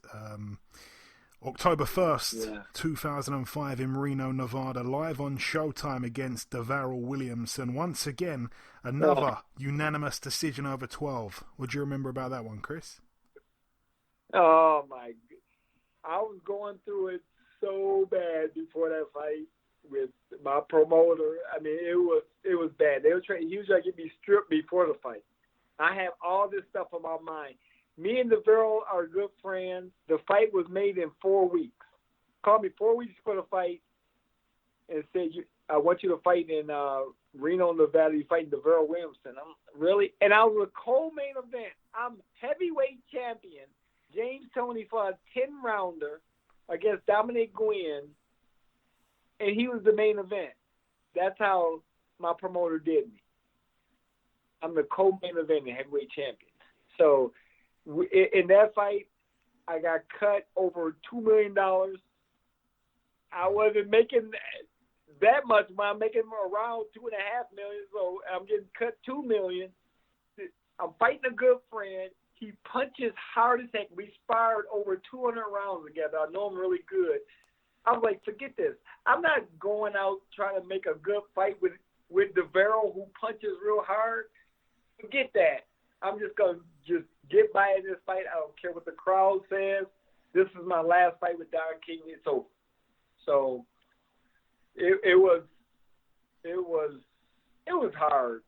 You know, you being world champion, you hoping you have the best time of your life, you win the title, and then it becomes the worst time, one of the worst times in your career. And you have to end on this note. And it just wasn't a happy time. Who want to box under these circumstances? Every fight is something. Every fight I hear something. Okay, you cut this much money. This is going to happen. This. And you're like, this is not fun no more. It turns into all business now. Everything's business. I just want to box. So, you know, I win, and then I separate from my promoter, and that was the best thing for me. But at that time, I was done with boxing. Honestly, I didn't want to box anymore. It wasn't fun. If boxing not fun, why box? Yeah, that's a great question. I mean, and I'm being very honest. This is not, like, I can tell you these stories. Like, I tell these stories on social media, and I tell people, go look it up, go verify it with people. I'm being very, very honest. If I had separated ribs, if I had broke nose before a fight, hey, it's part of the sport. A lot of boxers have injuries before a fight. That's why I don't bet on boxing, because you never know, you know, what kind of injury you have. You know, so I just tell the truth about everything. I try to tell the truth about every single story I talk about. If I bring up my story of my history of boxing, hey, this is what happened. A guy, if he beat me, he beat me. If I'm hurt in a fight, I was hurt. Now I'm telling you that I was hurt. I'm not gonna sugarcoat nothing. Stuff happens. I know how good I can be. I know how good I can be in the ring, and I know how good other guys were when I fought, and how, if they had advantages or no advantages. If I think Wladimir was better than Vitali, or Vitali better than Wladimir, I'm being honest about it. Hey, if he knocked me out, you knocked me out. Who cares? It's part of the sport. If somebody knocked me out in sparring, I don't care if he was lesser than me and he wasn't that good. People get caught all the time. I get embarrassed by nothing. Stuff happens all the time. We live one time. I just want to live out my life really good. I have a lot of boxing stories. I like telling them. I still can talk, you know, pretty good. So, and I have a pretty good memory. I feel great. So I just want to share with the world, inspire and be inspired. That's how my life is. And I just love it. I love talking about boxing like with you right now. It's the best. I like going over my career. I like somebody that knows my career hey, you may be a fan or maybe not, but at least you got me on and we get to talk about it. And I get to share my experience with the world. Absolutely. I mean, when I first made Twitter, you were one of the first people I followed on there back in the day. And we were. You won't remember it now, but we were pretty buddy on Twitter. We were buddies on there for sure. We used to tweet each other quite a bit. Oh man, that's cool. That is cool. That's cool. But anyway, Chris, where were we? Sorry. Thanks for the. Oh, I'm sorry. It's all good. We were at the, you went off on a bit of a tangent with the lesson on philosophy, which is always welcome on this podcast. So you had you defended the title 4 times. That leads us into April 2006. You once again get on a plane. You fly to Germany. You box Wladimir. This occasion, you'd get stopped in the 7th. Tell us about that night, which I doubt you look back on with great memories. I don't think you look back on that too happily, I guess. It's all I've been through with my promoter, going through that, and I'm finally away from him, and then I get to fight Wladimir. I get the rematch, so I get a call to fight Wladimir Klitschko. I get a call to fight Klitschko, not Wladimir. It was Klitschko. That's what my lawyers say. Hey, Klitschko will fight you. I thought it would be Vitali, because he was champion at the time, and I'm thinking, he wants that rematch. Oh yeah, let's get it. And then my lawyer said, no, it's Wladimir. I was like, all right, you fought Wladimir. That was tough. So I said, I would take it. I wanted to take it because I wanted to beat both Klitschko brothers cleanly. I had the best camp ever. I was on point. I was ready to fight. I was so ready. That's one fight where I had no injuries going into the fight. I'm clean. My camp was good. I had the best camp. So we fight. We come around fight time. And I hate even talking about it. I won't bring that up, but I lost it going down the walkway. I lost it. I never stare my opponent in his eyes when we get to the middle of the ring. If you watch that fight, I'm looking at Wladimir dead in his eyes, like, let's go to war. Because I was upset about some things in the first fight. So, and I lost my whole game plan of how I wanted to fight. And if you notice in that fight, I tried to fight him, like go to war with him. I tried to stand there and fight him instead of just being smart, using my boxing skills and box him. I lost it in that fight, and I never lose it. That's why I'm so upset with myself. I lost the whole way. I thought I ran down literally the catwalk when you walk to the ring. I ran down. I was so anxious to fight. Usually I'm very calm and reserved. I usually will walk down slow, just take my time. I ran. I was so ready to fight and got blown out. I mean, Wladimir picked me apart. The first round was okay because I was trying to rush in there and fight. And at the end of the first round, I get hit with I think a right hand, and it changed everything. I'm like, dang. It bugged me bad, and then from that point on, downhill. And I took a butt whooping. But I didn't quit. That's one thing. I went out on my feet. When I went down the last time and when I pulled my head up, when he seen all the blood coming out of my face, he had to stop it. He was giving me chances in the fight, but he had to stop it. He was like, nah, that's enough. You too tough for your own good. You taking a hell of a beat. And in that fight, I mean, that was the only fight where my father, after the fight, he came up to me and said, "What the hell were you doing?" He got in my face. "What the hell were you doing? That wasn't the game plan." He got real mad at me. And I said, I know I lost it. I mean, sometimes it happens, and usually it happens in the locker room. And this one happened to me on the walkway, walking to the fight. I was like, I'm going to war. I changed my game plan. And I paid for it dearly. Because I did have a good training camp, but, man, Vlad blew me out the second time really, really bad. I mean, it was no question how good he was in that fight. So, you know, it was hurtful that I lost my belt, but you know, it was part of life. I won it, and you gotta lose it sometime, and I lost it to Wladimir Klitschko. Like my son told Vladimir afterwards, he said, "Man, keep my dad's belt as long as you can," and that man kept it as long as he could, and he always brought my son up, saying, "I gotta keep Chris's belt for his son." It's not my belt anymore; it was his, but he did honor that. So, fighting Wladimir Klitschko, getting a chance to fight both of them when you know you're not a heavyweight. I'm not a heavyweight, and I'm fighting these giants, and I'm battling in Germany, and people are expecting me to basically win in some of these fights. Exciting time, man. I can't complain much about my career in that aspect. I did get to fight Wladimir and Vitali, David to Evander Holyfield. I mean, in my career, and now I'm coming back a second time. I get to fight all the new guys, so I'm excited. I was excited. It was okay being a heavyweight. It was okay. I didn't get to fight to that really like the Tyson, Lennox Lewis, those two, but I did get Evander. At least I got one out of the big three, so I'm okay with it.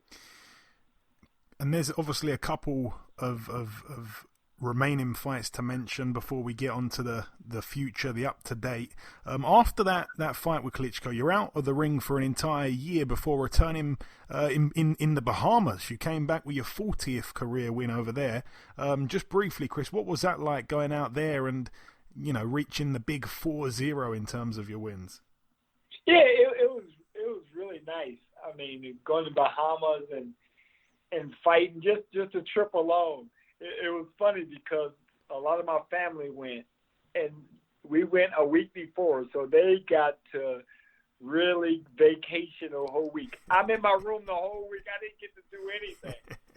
I'm in beautiful Bahamas in my room, and then I really didn't feel like fighting.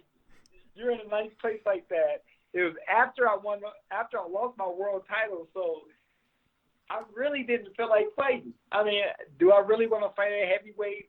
Okay, I'll fight. They asked me, "You want to fight in the Bahamas?" I'm like, "Sure." ESPN, of course. And I fight, and I think I won. They stopped in the 7th round. You know, it was okay. You know, getting back in the ring is always fun.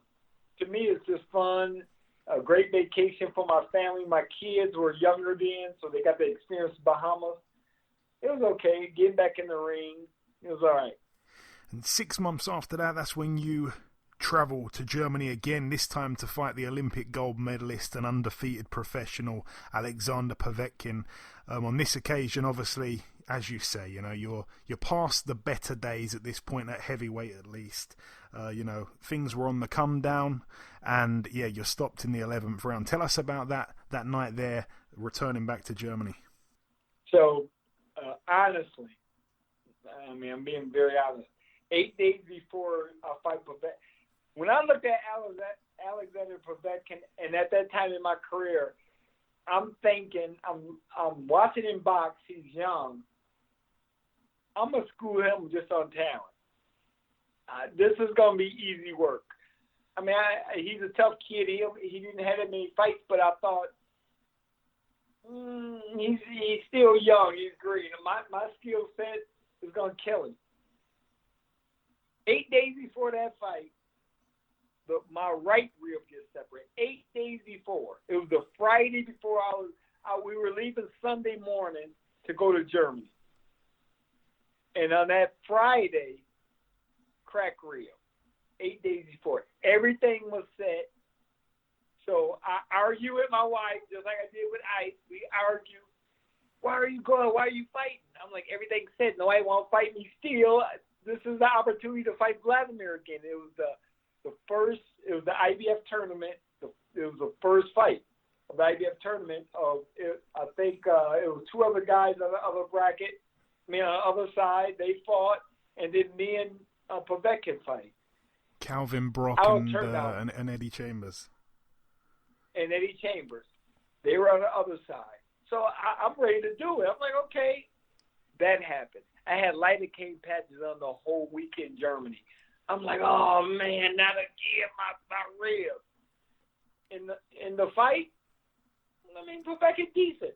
He kept picking the pace up, though. I mean, he getting stronger and stronger every round. That's the only thing I really remember about the fight is that. And after the fight, Wladimir called my lawyer and said, "Why did your dad stop the fight? Why did his dad stop the fight?" He didn't seem hurt. I wasn't hurt, nothing.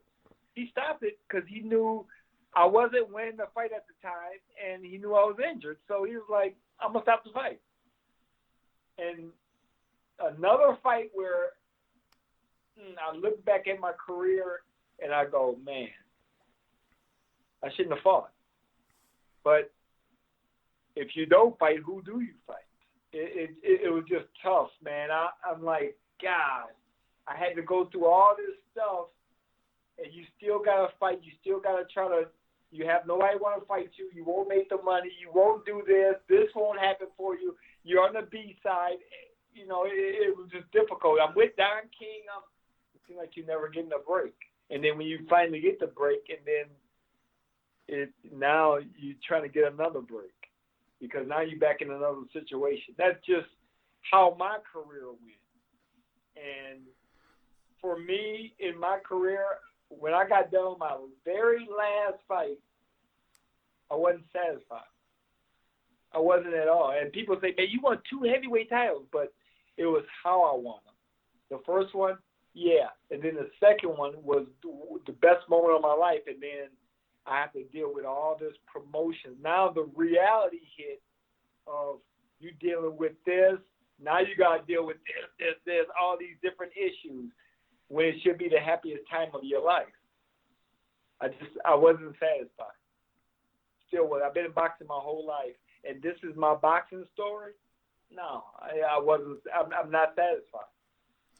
And I'm not going to be satisfied till I die, until I get what's really mine. And what's really mine to me is a middleweight, super middleweight, and light heavyweight title.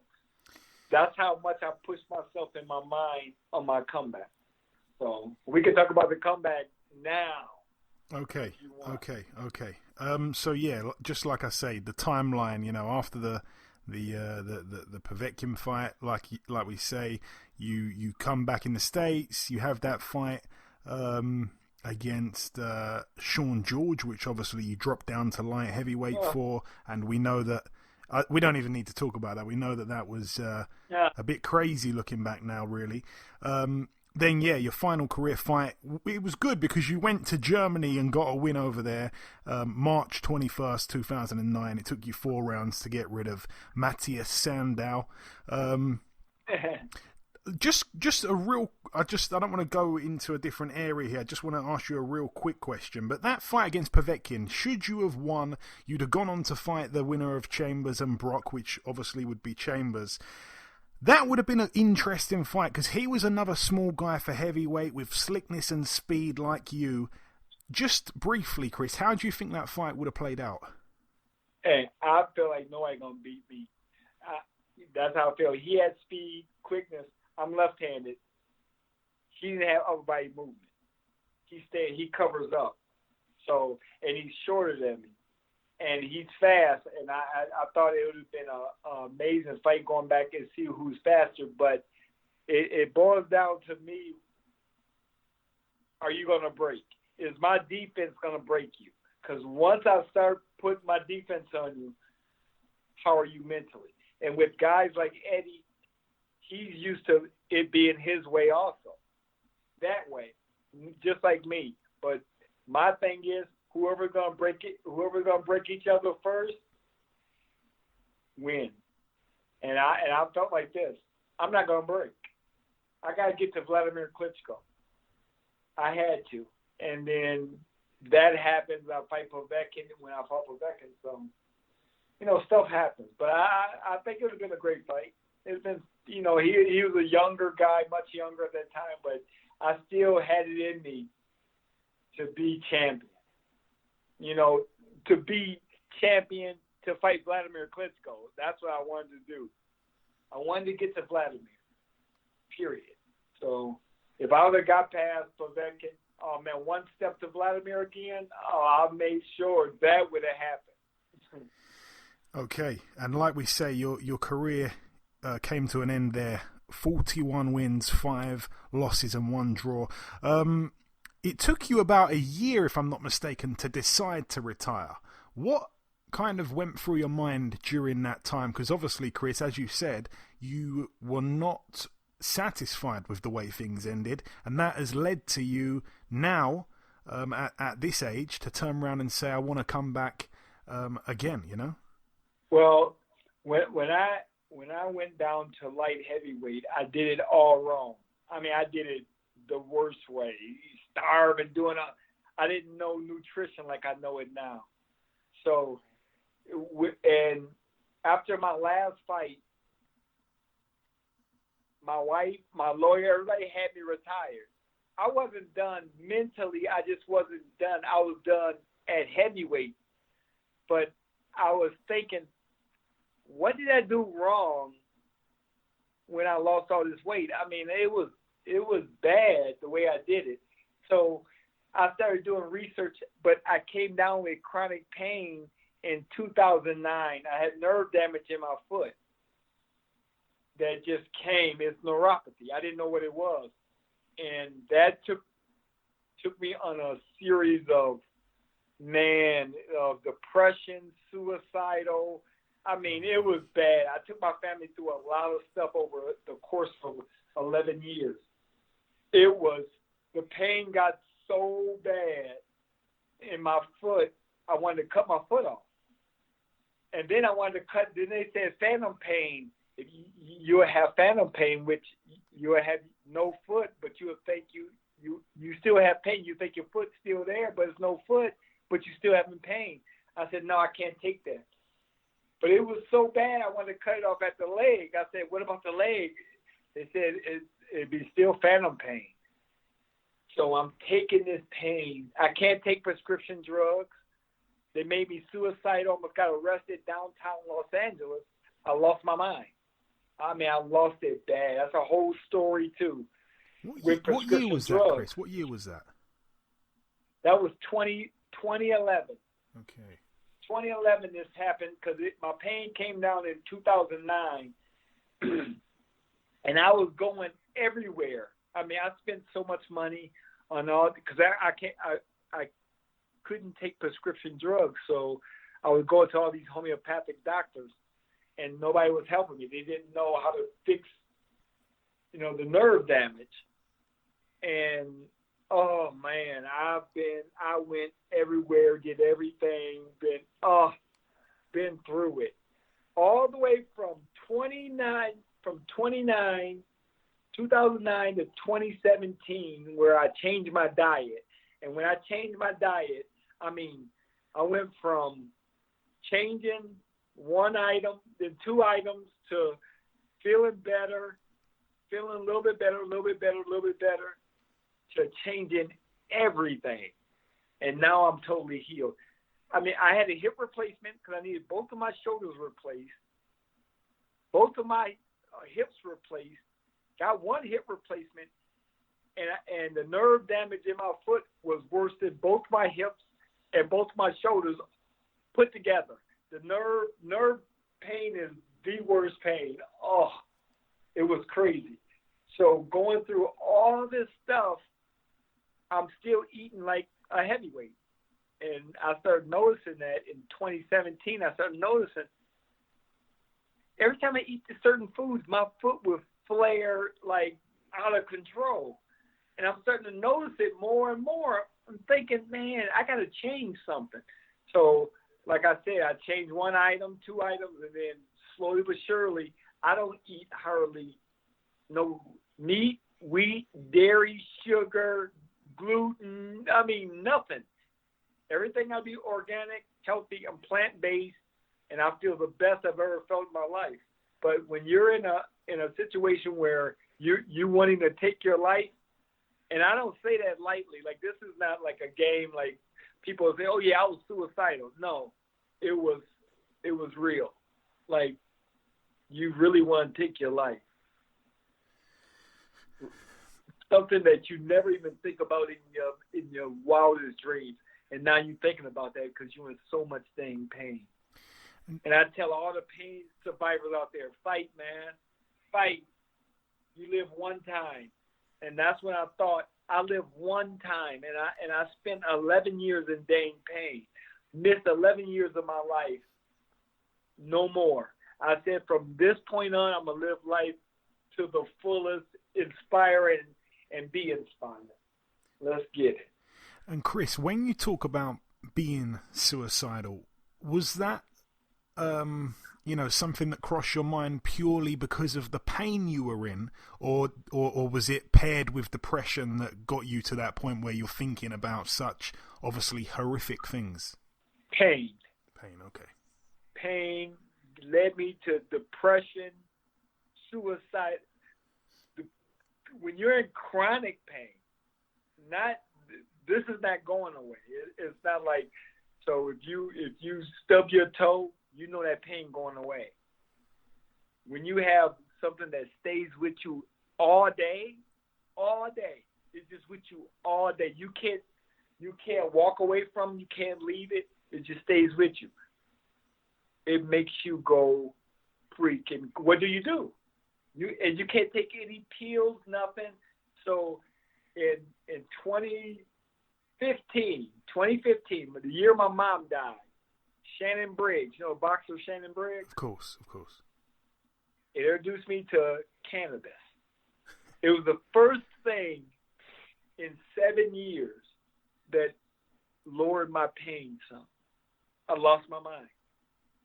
I mean, I literally, wow. I smoked cannabis. I started smoking it, and then I started getting educated on it, on how the leaves work, how the oils work. Now I'm really educated on it. But when I started smoking, I never smoked a day in my life. Never had a drink of alcohol a day in my life. Never smoked or nothing. I smoked so much marijuana, you couldn't. I smoked more than anybody because it helped with the pain. I was going crazy. Like, this stuff helps. It helps. And it was easing my pain down, but it didn't cure it. Other high doses of cannabis helped me get cured and my diet. But I was a high doses from a cannabis expert, which heals the body. And I was doing it the right way instead of just smoking. And when that started, saved my life. So, Chris, is that a thing of the past, or are you still blazing up? No. Every day. I do it the rest of my life. Okay. I'm trying to get it passed in some way in boxing. If you really study cannabis in the right way and how it's supposed to be used, we have cells around the brain that's receptor sites for cannabis. It's for cannabis. So it helps the brain. We won't have all these issues. It will really cut down a lot of issues in boxing with health. Because the real thing in boxing, man, it's a head sport. We're going to get some brain damage. Period. I don't care who you are. It's just part of the sport. We sparring. We're fighting all the time. We're constantly getting hit in the head. Constantly. And nobody talks about it. Guys walking around slurring. My speech is slower. I know I'm not stupid. It's part of boxing. So this can help in many research. In doing research, it's clinical research on cannabis and the brain. But nobody don't want to listen to it because they think it's just a drug. People want to get high and no, it's a plant. It serves many purposes, many for the human body. We got receptor sites for cannabis. So use it so it can heal the body. Every day I always smoke, drink the leaves. I put it in my drink. I do everything with cannabis. It's all through my body. It's not helping me in training. It's not helping me in any way, in boxing. Matter of fact, it slows me down. I'm tired. I'm like, I want to chill. But I know one thing about this plant. It heals the body in some way. It heals the body. I'm living proof of it. Believe me. Chris, again, when I do these interviews, I usually do these interviews with guys who've retired a long time ago and they're not thinking about making a comeback. So I've got like a bunch of I probably got about 6 questions, something like that, quick fire questions about the past. I want to just make them really short because I want to stay on the subject that we're at. So if you can just answer these as quick as possible, we'll get back onto what, the current affairs. Was there anyone in your career, Chris, I'm guessing obviously at heavyweight, that you wished you had the chance to fight but never got the chance? I think I'm probably going to beat you to the answer and say Lennox or Tyson must be the 2 guys. Yep, those 2. Okay. Lennox Lewis more than Tyson at that time because he was the man at that time when I beat David Tua. He was world champion. I was guaranteed to fight him, and I was so excited, but I knew it wasn't going to happen. I knew it wasn't, and it didn't happen. He gave the build-up. So Lennox Lewis was the guy. If it was Mike Tyson there, it would have been Tyson. I would love. I have nothing against none of these guys. I love them. Matter of fact, I look up to them. But just to have a chance to be in the ring, to say I fought Lennox Lewis, Mike Tyson, Evander Holyfield, it's just great. I love it. And who? So Lennox Lewis, yeah. Sorry, Chris. Lewis and Tyson. No, just Lewis and Tyson. Who would you say was the biggest puncher you ever stepped in the ring with? Oh, man. Honestly, I get that question a lot. These guys hit so hard. Like I told you when I went back to Uriah Grant.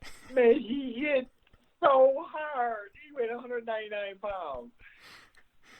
I mean, so many guys punch hard. Everybody, it's just heavyweights. It's just different to me. I'm so used to fighting. I was so used to fighting smaller guys that it was just unreal how hard these guys hit. Like it's hard. Levi Phillips to Lionel Butler. I mean, I just keep the list go on and on. I can name all kinds of. Man, Jose Revolta. When I fought Jose Revolta, he hit so hard. When I fought him, he's past his prime. And all I was thinking was major upset. He hit me on the shoulder when I first came out because I always try to take a punch on the shoulder to see how hard somebody hit. He hit me on the shoulder. It was like he knocked my shoulder cap off.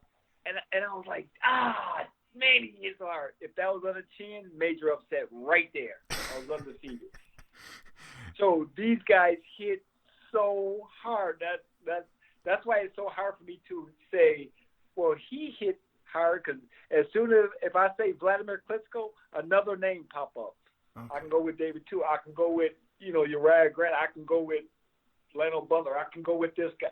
Everybody just hit hard. Okay. I mean, I can't say just one guy. All right, that's fair enough. Yeah. Again, briefly, I want to ask you if you had any regrets, if you could go back and change something. Again, I think I know what you're going to say. Did you have any regrets? Yeah. If you could go back and change something, what would it be? In a perfect situation, I'll never fought a heavyweight. Oh, okay. Why? It would have been it was the craziest thought ever. So I never fought a heavyweight. Okay. And who would you say, Chris, of all the guys you boxed, was the best all-round fighter? The guy that had it all. It's got to be surely Wladimir or Vitali, surely. Wladimir Klitschko. Yeah. To me, it was the hardest fight at heavyweight I could possibly have. I mean, when you fight against guys like Frederick Kendall going back and forth with speed and stuff, that's tough too. But stylistic-wise, being outgunned in every area, Wladimir Klitschko easy. And again, just give me one name here, Chris. Vitali or Wladimir? In your opinion, you boxed them both. Who's the better brother? I think Vitaly would beat Wladimir, in my opinion. I didn't think you was going to say that, actually. I didn't think you'd say that. But to fight one of them, I would rather fight Vitaly. Okay. Because I look at styles. I don't look at me per se because I'm small. I mean, when you match him up against a bigger heavyweight, it's totally different fight. Now, so you match Vitaly up against Sam Peter, and you match his brother up against Sam Peter.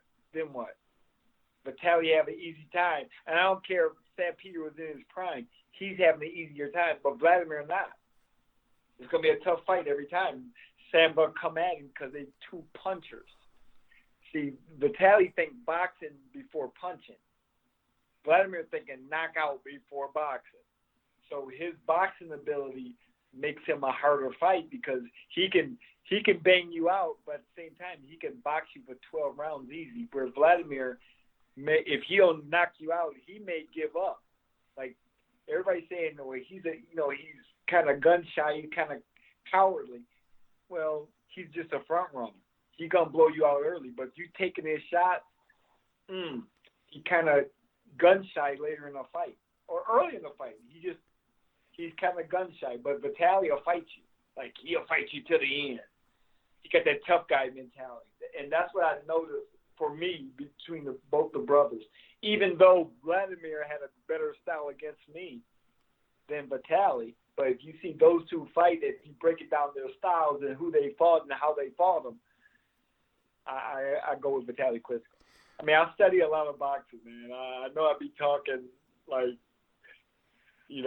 maybe over somebody's head when I talk about the two, but I go into all the little styles and all the fights they had and compare both of them. And then even for me, fighting them, comparing them, I'm like, if I was just a little bit bigger heavyweight, it wouldn't be so easy for Wladimir.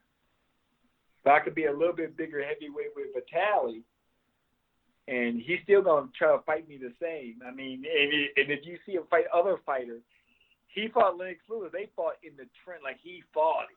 Like he went right at him. I just had a different style. I made him miss, and I'm doing all these tricks, and it kind of threw him off. It didn't throw Wladimir off at all. He stayed strong, stayed steady the whole time. And I'm like, dang. And he's good, but if they fought each other, I think Vitaly would beat him. That's just my opinion. No, and that's an opinion I value massively. Getting on to the present times, Chris, I must ask, obviously, you're 50 years of age now. You've got the comeback on your mind. What initially triggered you to want to come back? Because you've had a long time out. It hasn't just been a short period of time. Like you said, it's been over 10 years. Yeah. You've had a lot of down times, I guess, low points, I should say, in that time. What triggered it? Because I'm thinking it's not. Some people are going to probably say, "Hey, he's smoking weed now, just like Mike Tyson. Mike Tyson made his comeback," but I know it's nothing to do with that you're coming back. No. I honestly, my mom died 5 years ago, so I had comeback on my mind. Since I retired, I had to think of a way, man. I got to think of a way to fight at my original weight class. And then I started studying nutrition and food and just the mindset. But my mom died 5 years ago. And 4 years ago, I had to talk to my mom. I had to talk to her.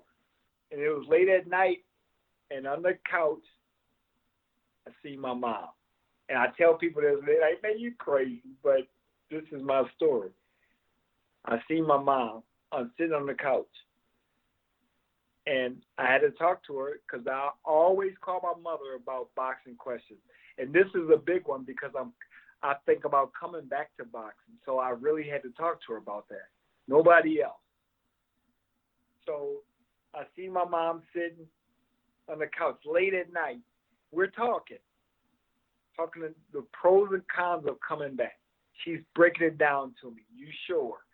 Had you exhausted every possibility in your mind of how you want to do this, breaking it all down. And then at the very end of everything, she left me with this. Chris, whatever you put your mind to, you can do. She's been telling me that since I was a little boy. Since I was a little boy, she always told me that. Through all my boxing, she'll whisper to me, whatever you put your mind to, Chris, you can do this. You can do this. She said, that's all I'm going to leave you with. And that's the last time I visited my mom. Whatever you put your mind to. From that point on, I've trained every day of my life. 3 years. 3 years ago. Every single day. You can ask anybody in my family. I became an addict. An addict to try to get back what I should have got. What I should have got. My middleweight title. My super middleweight title. My light heavyweight title. And people think I'm crazy. But I look at it like this, man. We live one time. When I turned 50 years old, I thought about it. When I turned 50, I said, man, I'm 50 years old. Look how fast it came. It came like that. So in another 50 years, if it go like that, it'd be 100. What have I accomplished? Am I just going to sit here and talk and think about it? Or am I going to be a doer and just do it? Do it in my life. Do it in my one life. I said, forget it. I'm going for it. Who cares what people think about me? I care less. Well, he's 50. Man, you're gonna get hurt. You're going to get killed. Well, you will see. Chris. That's all I got to say. What are you weighing at the moment? Right now, I weigh 100. I don't know if you know in pounds, but I weigh like 163 pounds. Okay, so just over middleweight. Okay. Yeah, very small. So Chris, and it's natural. Obviously, Bernard Hopkins, a guy that he holds the world record for being the oldest world champion in boxing. If you were to come back and win just one world title, you'd break that record. I mean, it's about to get broken. How soon? It's about to get broken. How soon, Chris, are we likely to see you back in the ring realistically? Have you had conversations? Is there a plan in place? April. Right now, April. Okay. I wanted to get back in January this month and then next month, but they're saying with COVID, April. And I'm going to kill it. I'm in the best shape ever. And you think the Chris Byrd at heavyweight was good? Watch. You're going to see a 50-year-old man, it's going to blow your mind. Because if you watch me spar right now, you'll go, oh, I don't even want to say the words, but you'll go, oh, my goodness. This guy is better than he was when he was at heavyweight. When I look at myself at heavyweight, I'm slow. I was fat. I'm soft. I'm like, I hated my body. I hated the way I looked. I hated the speed, the movement. It was all slow. It was a slower version of me. I look at it now, I'm like, that's not me. But they see me in the gym now. That's all I got to say. That's all I got to say. You see me in the gym, you go, wow. I'll put money, if I'm sparring, you will stop and start watching. You go, that's unusual. So, Chris. Who is that guy? So we saw Mike Tyson come back. This is, it was a bit of a spectacle, a bit of an event. Everyone was tuned in just to watch. It was almost a bit circus-like. That is not the case with you. This is a serious thing. The plan is to try and become a 3-weight world champion. Sorry, a 4-weight world champion if you include heavyweight. Yeah. This is a for real thing. Like, I'm not playing. Like that Tyson Roy Jones, that was great for them. That was an exhibition. It was a true exhibition. I'm coming back to fight. I wanna box. I wanna see if my old 50-year-old self can outwit and outthink and out strength, out everything these young guys. I feel I can. I feel like I'm 22 years old, just like I just came back from the Olympics. I feel great. I'm like, okay, let's get it. I'm not intimidated, afraid. I spar with young guys all the time. So, and I'm understanding what's coming back at me now because I'm smaller. Guys are quicker, but my reflexes, You know, they're really good. And that's the first thing that people would say, but they never fought. The reflexes go. Of course, you get older, your diet, especially the way you live and what you put in your body, if it's not good, of course your reflexes, they'll fade. But if you're healthy, they come back better than ever. Chris, my reflexes on point. Have you looked at any of the middleweights? Because obviously that's the target to, you're 163. You're obviously going to be looking to fight at 160. Have you perhaps looked at any of the champions? Is there anyone that you've got your eye on that you believe you can beat in particular? Because I'm guessing you don't want to come back and have 10 warm-up fights. You want to kind of throw yourself in the deep end straight away. Yeah, I'm going to have a couple warm-up fights, like 2, I haven't fought in 13 years, get my feet wet, but my sparring is going great. And honestly, the middleweight division is on fire. And the one guy in the middleweight division, the boogeyman of it, is Demetrius Andrade. Of course, that's the matchup. Okay. He's considered the best without being the best. Because we all know who the best is when somebody don't fight him. Okay. When people avoid. See, I hate this. I hate how boxing is. Everybody avoiding. You got four middleweight champions. 4. Why? 3, 4 middleweight. Let's all the champions get together. Let's get this going. You got promoters fighting. Everybody's fighting. I'm trying to make fights. I always try to make fights at heavyweight.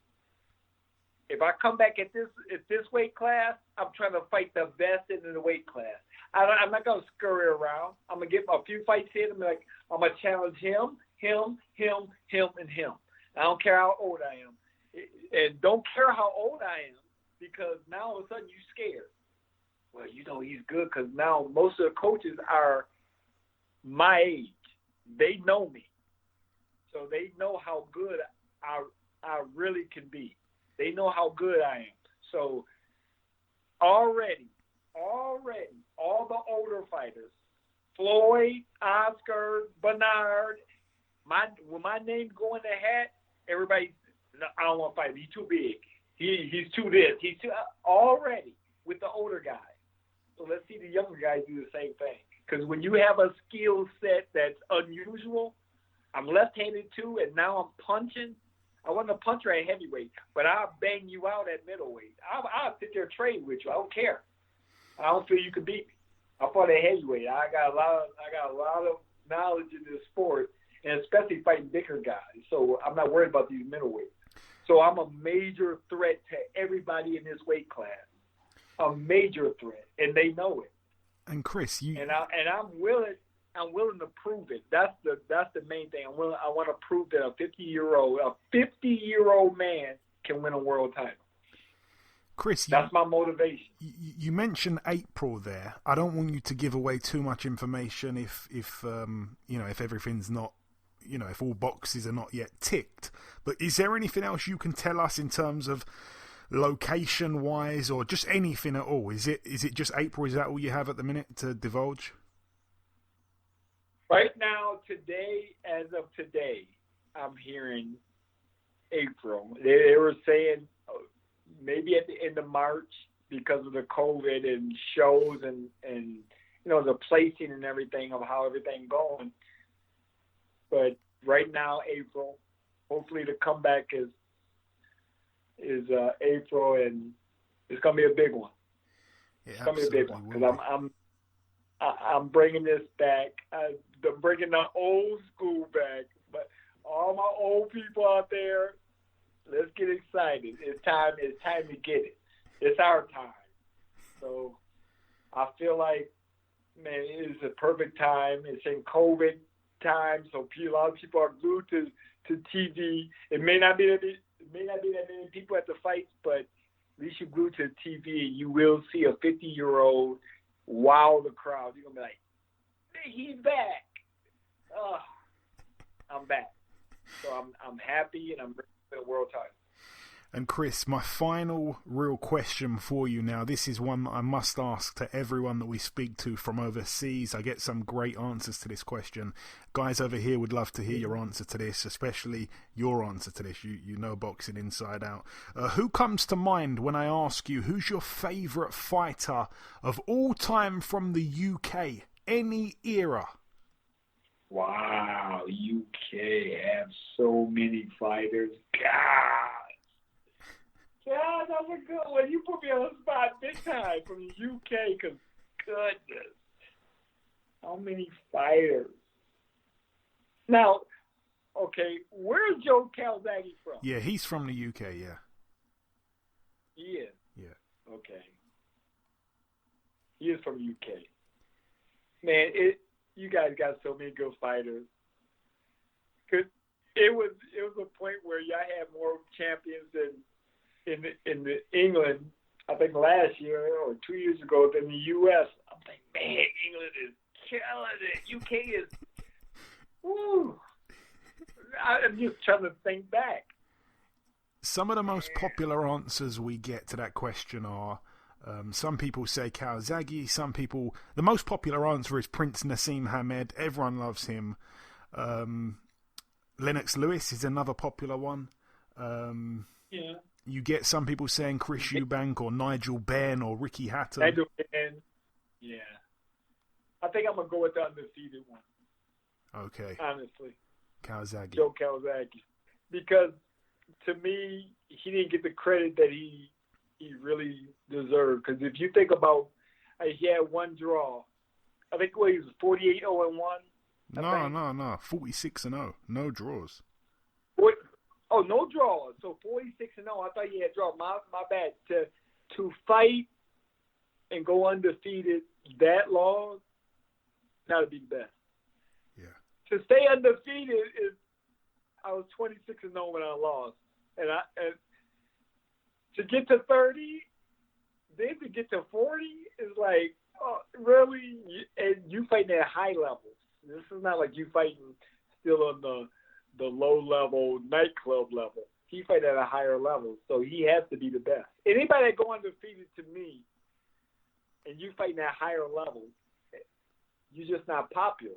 As popular as, like, certain people, so they won't give him the credit. But I know boxing. Joe Calzaghe is the man. Yeah, no, absolutely. Very popular answer. One of the best fighters in history, in the top 10. He went undefeated, man. Come on. I mean, it's not like he went undefeated with sorry guys. I remember he whooped Roy butt, and I was at the fight when he beat Bernard Hopkins. So he's great. Yeah, Jeff Lacey as well. Yeah. Oh, the Jeff Lacey fight. That's not even. That was child's play. Yeah. Oh, man. He smoked him. Yeah, he's good. But just finally, Chris, man, obviously the UK fans absolutely adore you. I know that you know that. I know that you've obviously had lots and lots of people message you and stuff like that, support you over the years from the UK. What's your closing message before we wrap this up, just to your supporters from over here, man, that's, you know, been with you on the journey and I'm sure will be with you on the next chapter? Man, honestly, I hope in my one life, in my second career, in my one life, we get to live one, and we all get to live one time. I hope I get to fight the UK. Honestly, that's one of my dreams. I can tell you a story of one of my dreams that got crushed from a guy from the UK. It was a promoter from the UK, Frank Warren. When my contract was up with my local promoter, I was so excited because now I'm 21-0 and promoters want me. Like, I didn't get signed after the Olympics. Now they want me. So Frank Warren, he was one of the promoters that want me. I fly over to England to a Prince Nassim Hamed fight with Frank Warren. I was so excited. I was like, I can't believe he want to sign me. So we come to the fight. We come in on Friday. Fight Saturday. No, actually, we came in on Thursday. Fight was Saturday. We left on Sunday. We come. We go to the fight. We do weigh-in, everything. He never talked to me. The whole trip. I mean, he flew us first class. We did everything. I mean, it was a great trip. Get to the fight. I'm so excited to talk to Frank Warren. I'm like, oh. You don't talk to me. Wait, you fly me over here to sign me, but you don't talk to me. So the fight goes by. Sunday comes. Go to the airport. We fly back. What the hell? Me and my wife said, damn, he never talked to us the whole time. What was this trip about? This was what? Coming to find out later, a guy told him that I was born. You don't want to sign him. He ain't that good. So he didn't talk to me. Wow. You talk about devastated? I never said anything about it. But to this day, really, it was devastating because after the Olympics, I didn't get signed. So now it's time. Oh, I had to fight to get 21-0 at a heavyweight just to get recognized. Now I'm noticed. He noticed me, but now he don't notice me. That hurt out. I was thinking the whole time, to this day, I don't know what happened. I just heard somebody told him that. Somebody told me that. He never spoke to me ever. Who does that? Who flies somebody somewhere and then don't talk to him? That's crazy. Doesn't even acknowledge me. Never even looked my way. Like I wasn't even there. Wow. That's one time I thought, man, I could fight in England. Oh man, they'll probably appreciate my style more there than here. Yeah. Because nobody really appreciated my style.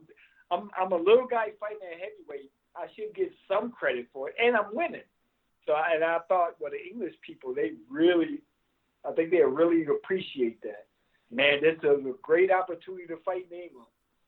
Didn't get it. I'm not mad at them or nothing about it. It's just something that happened.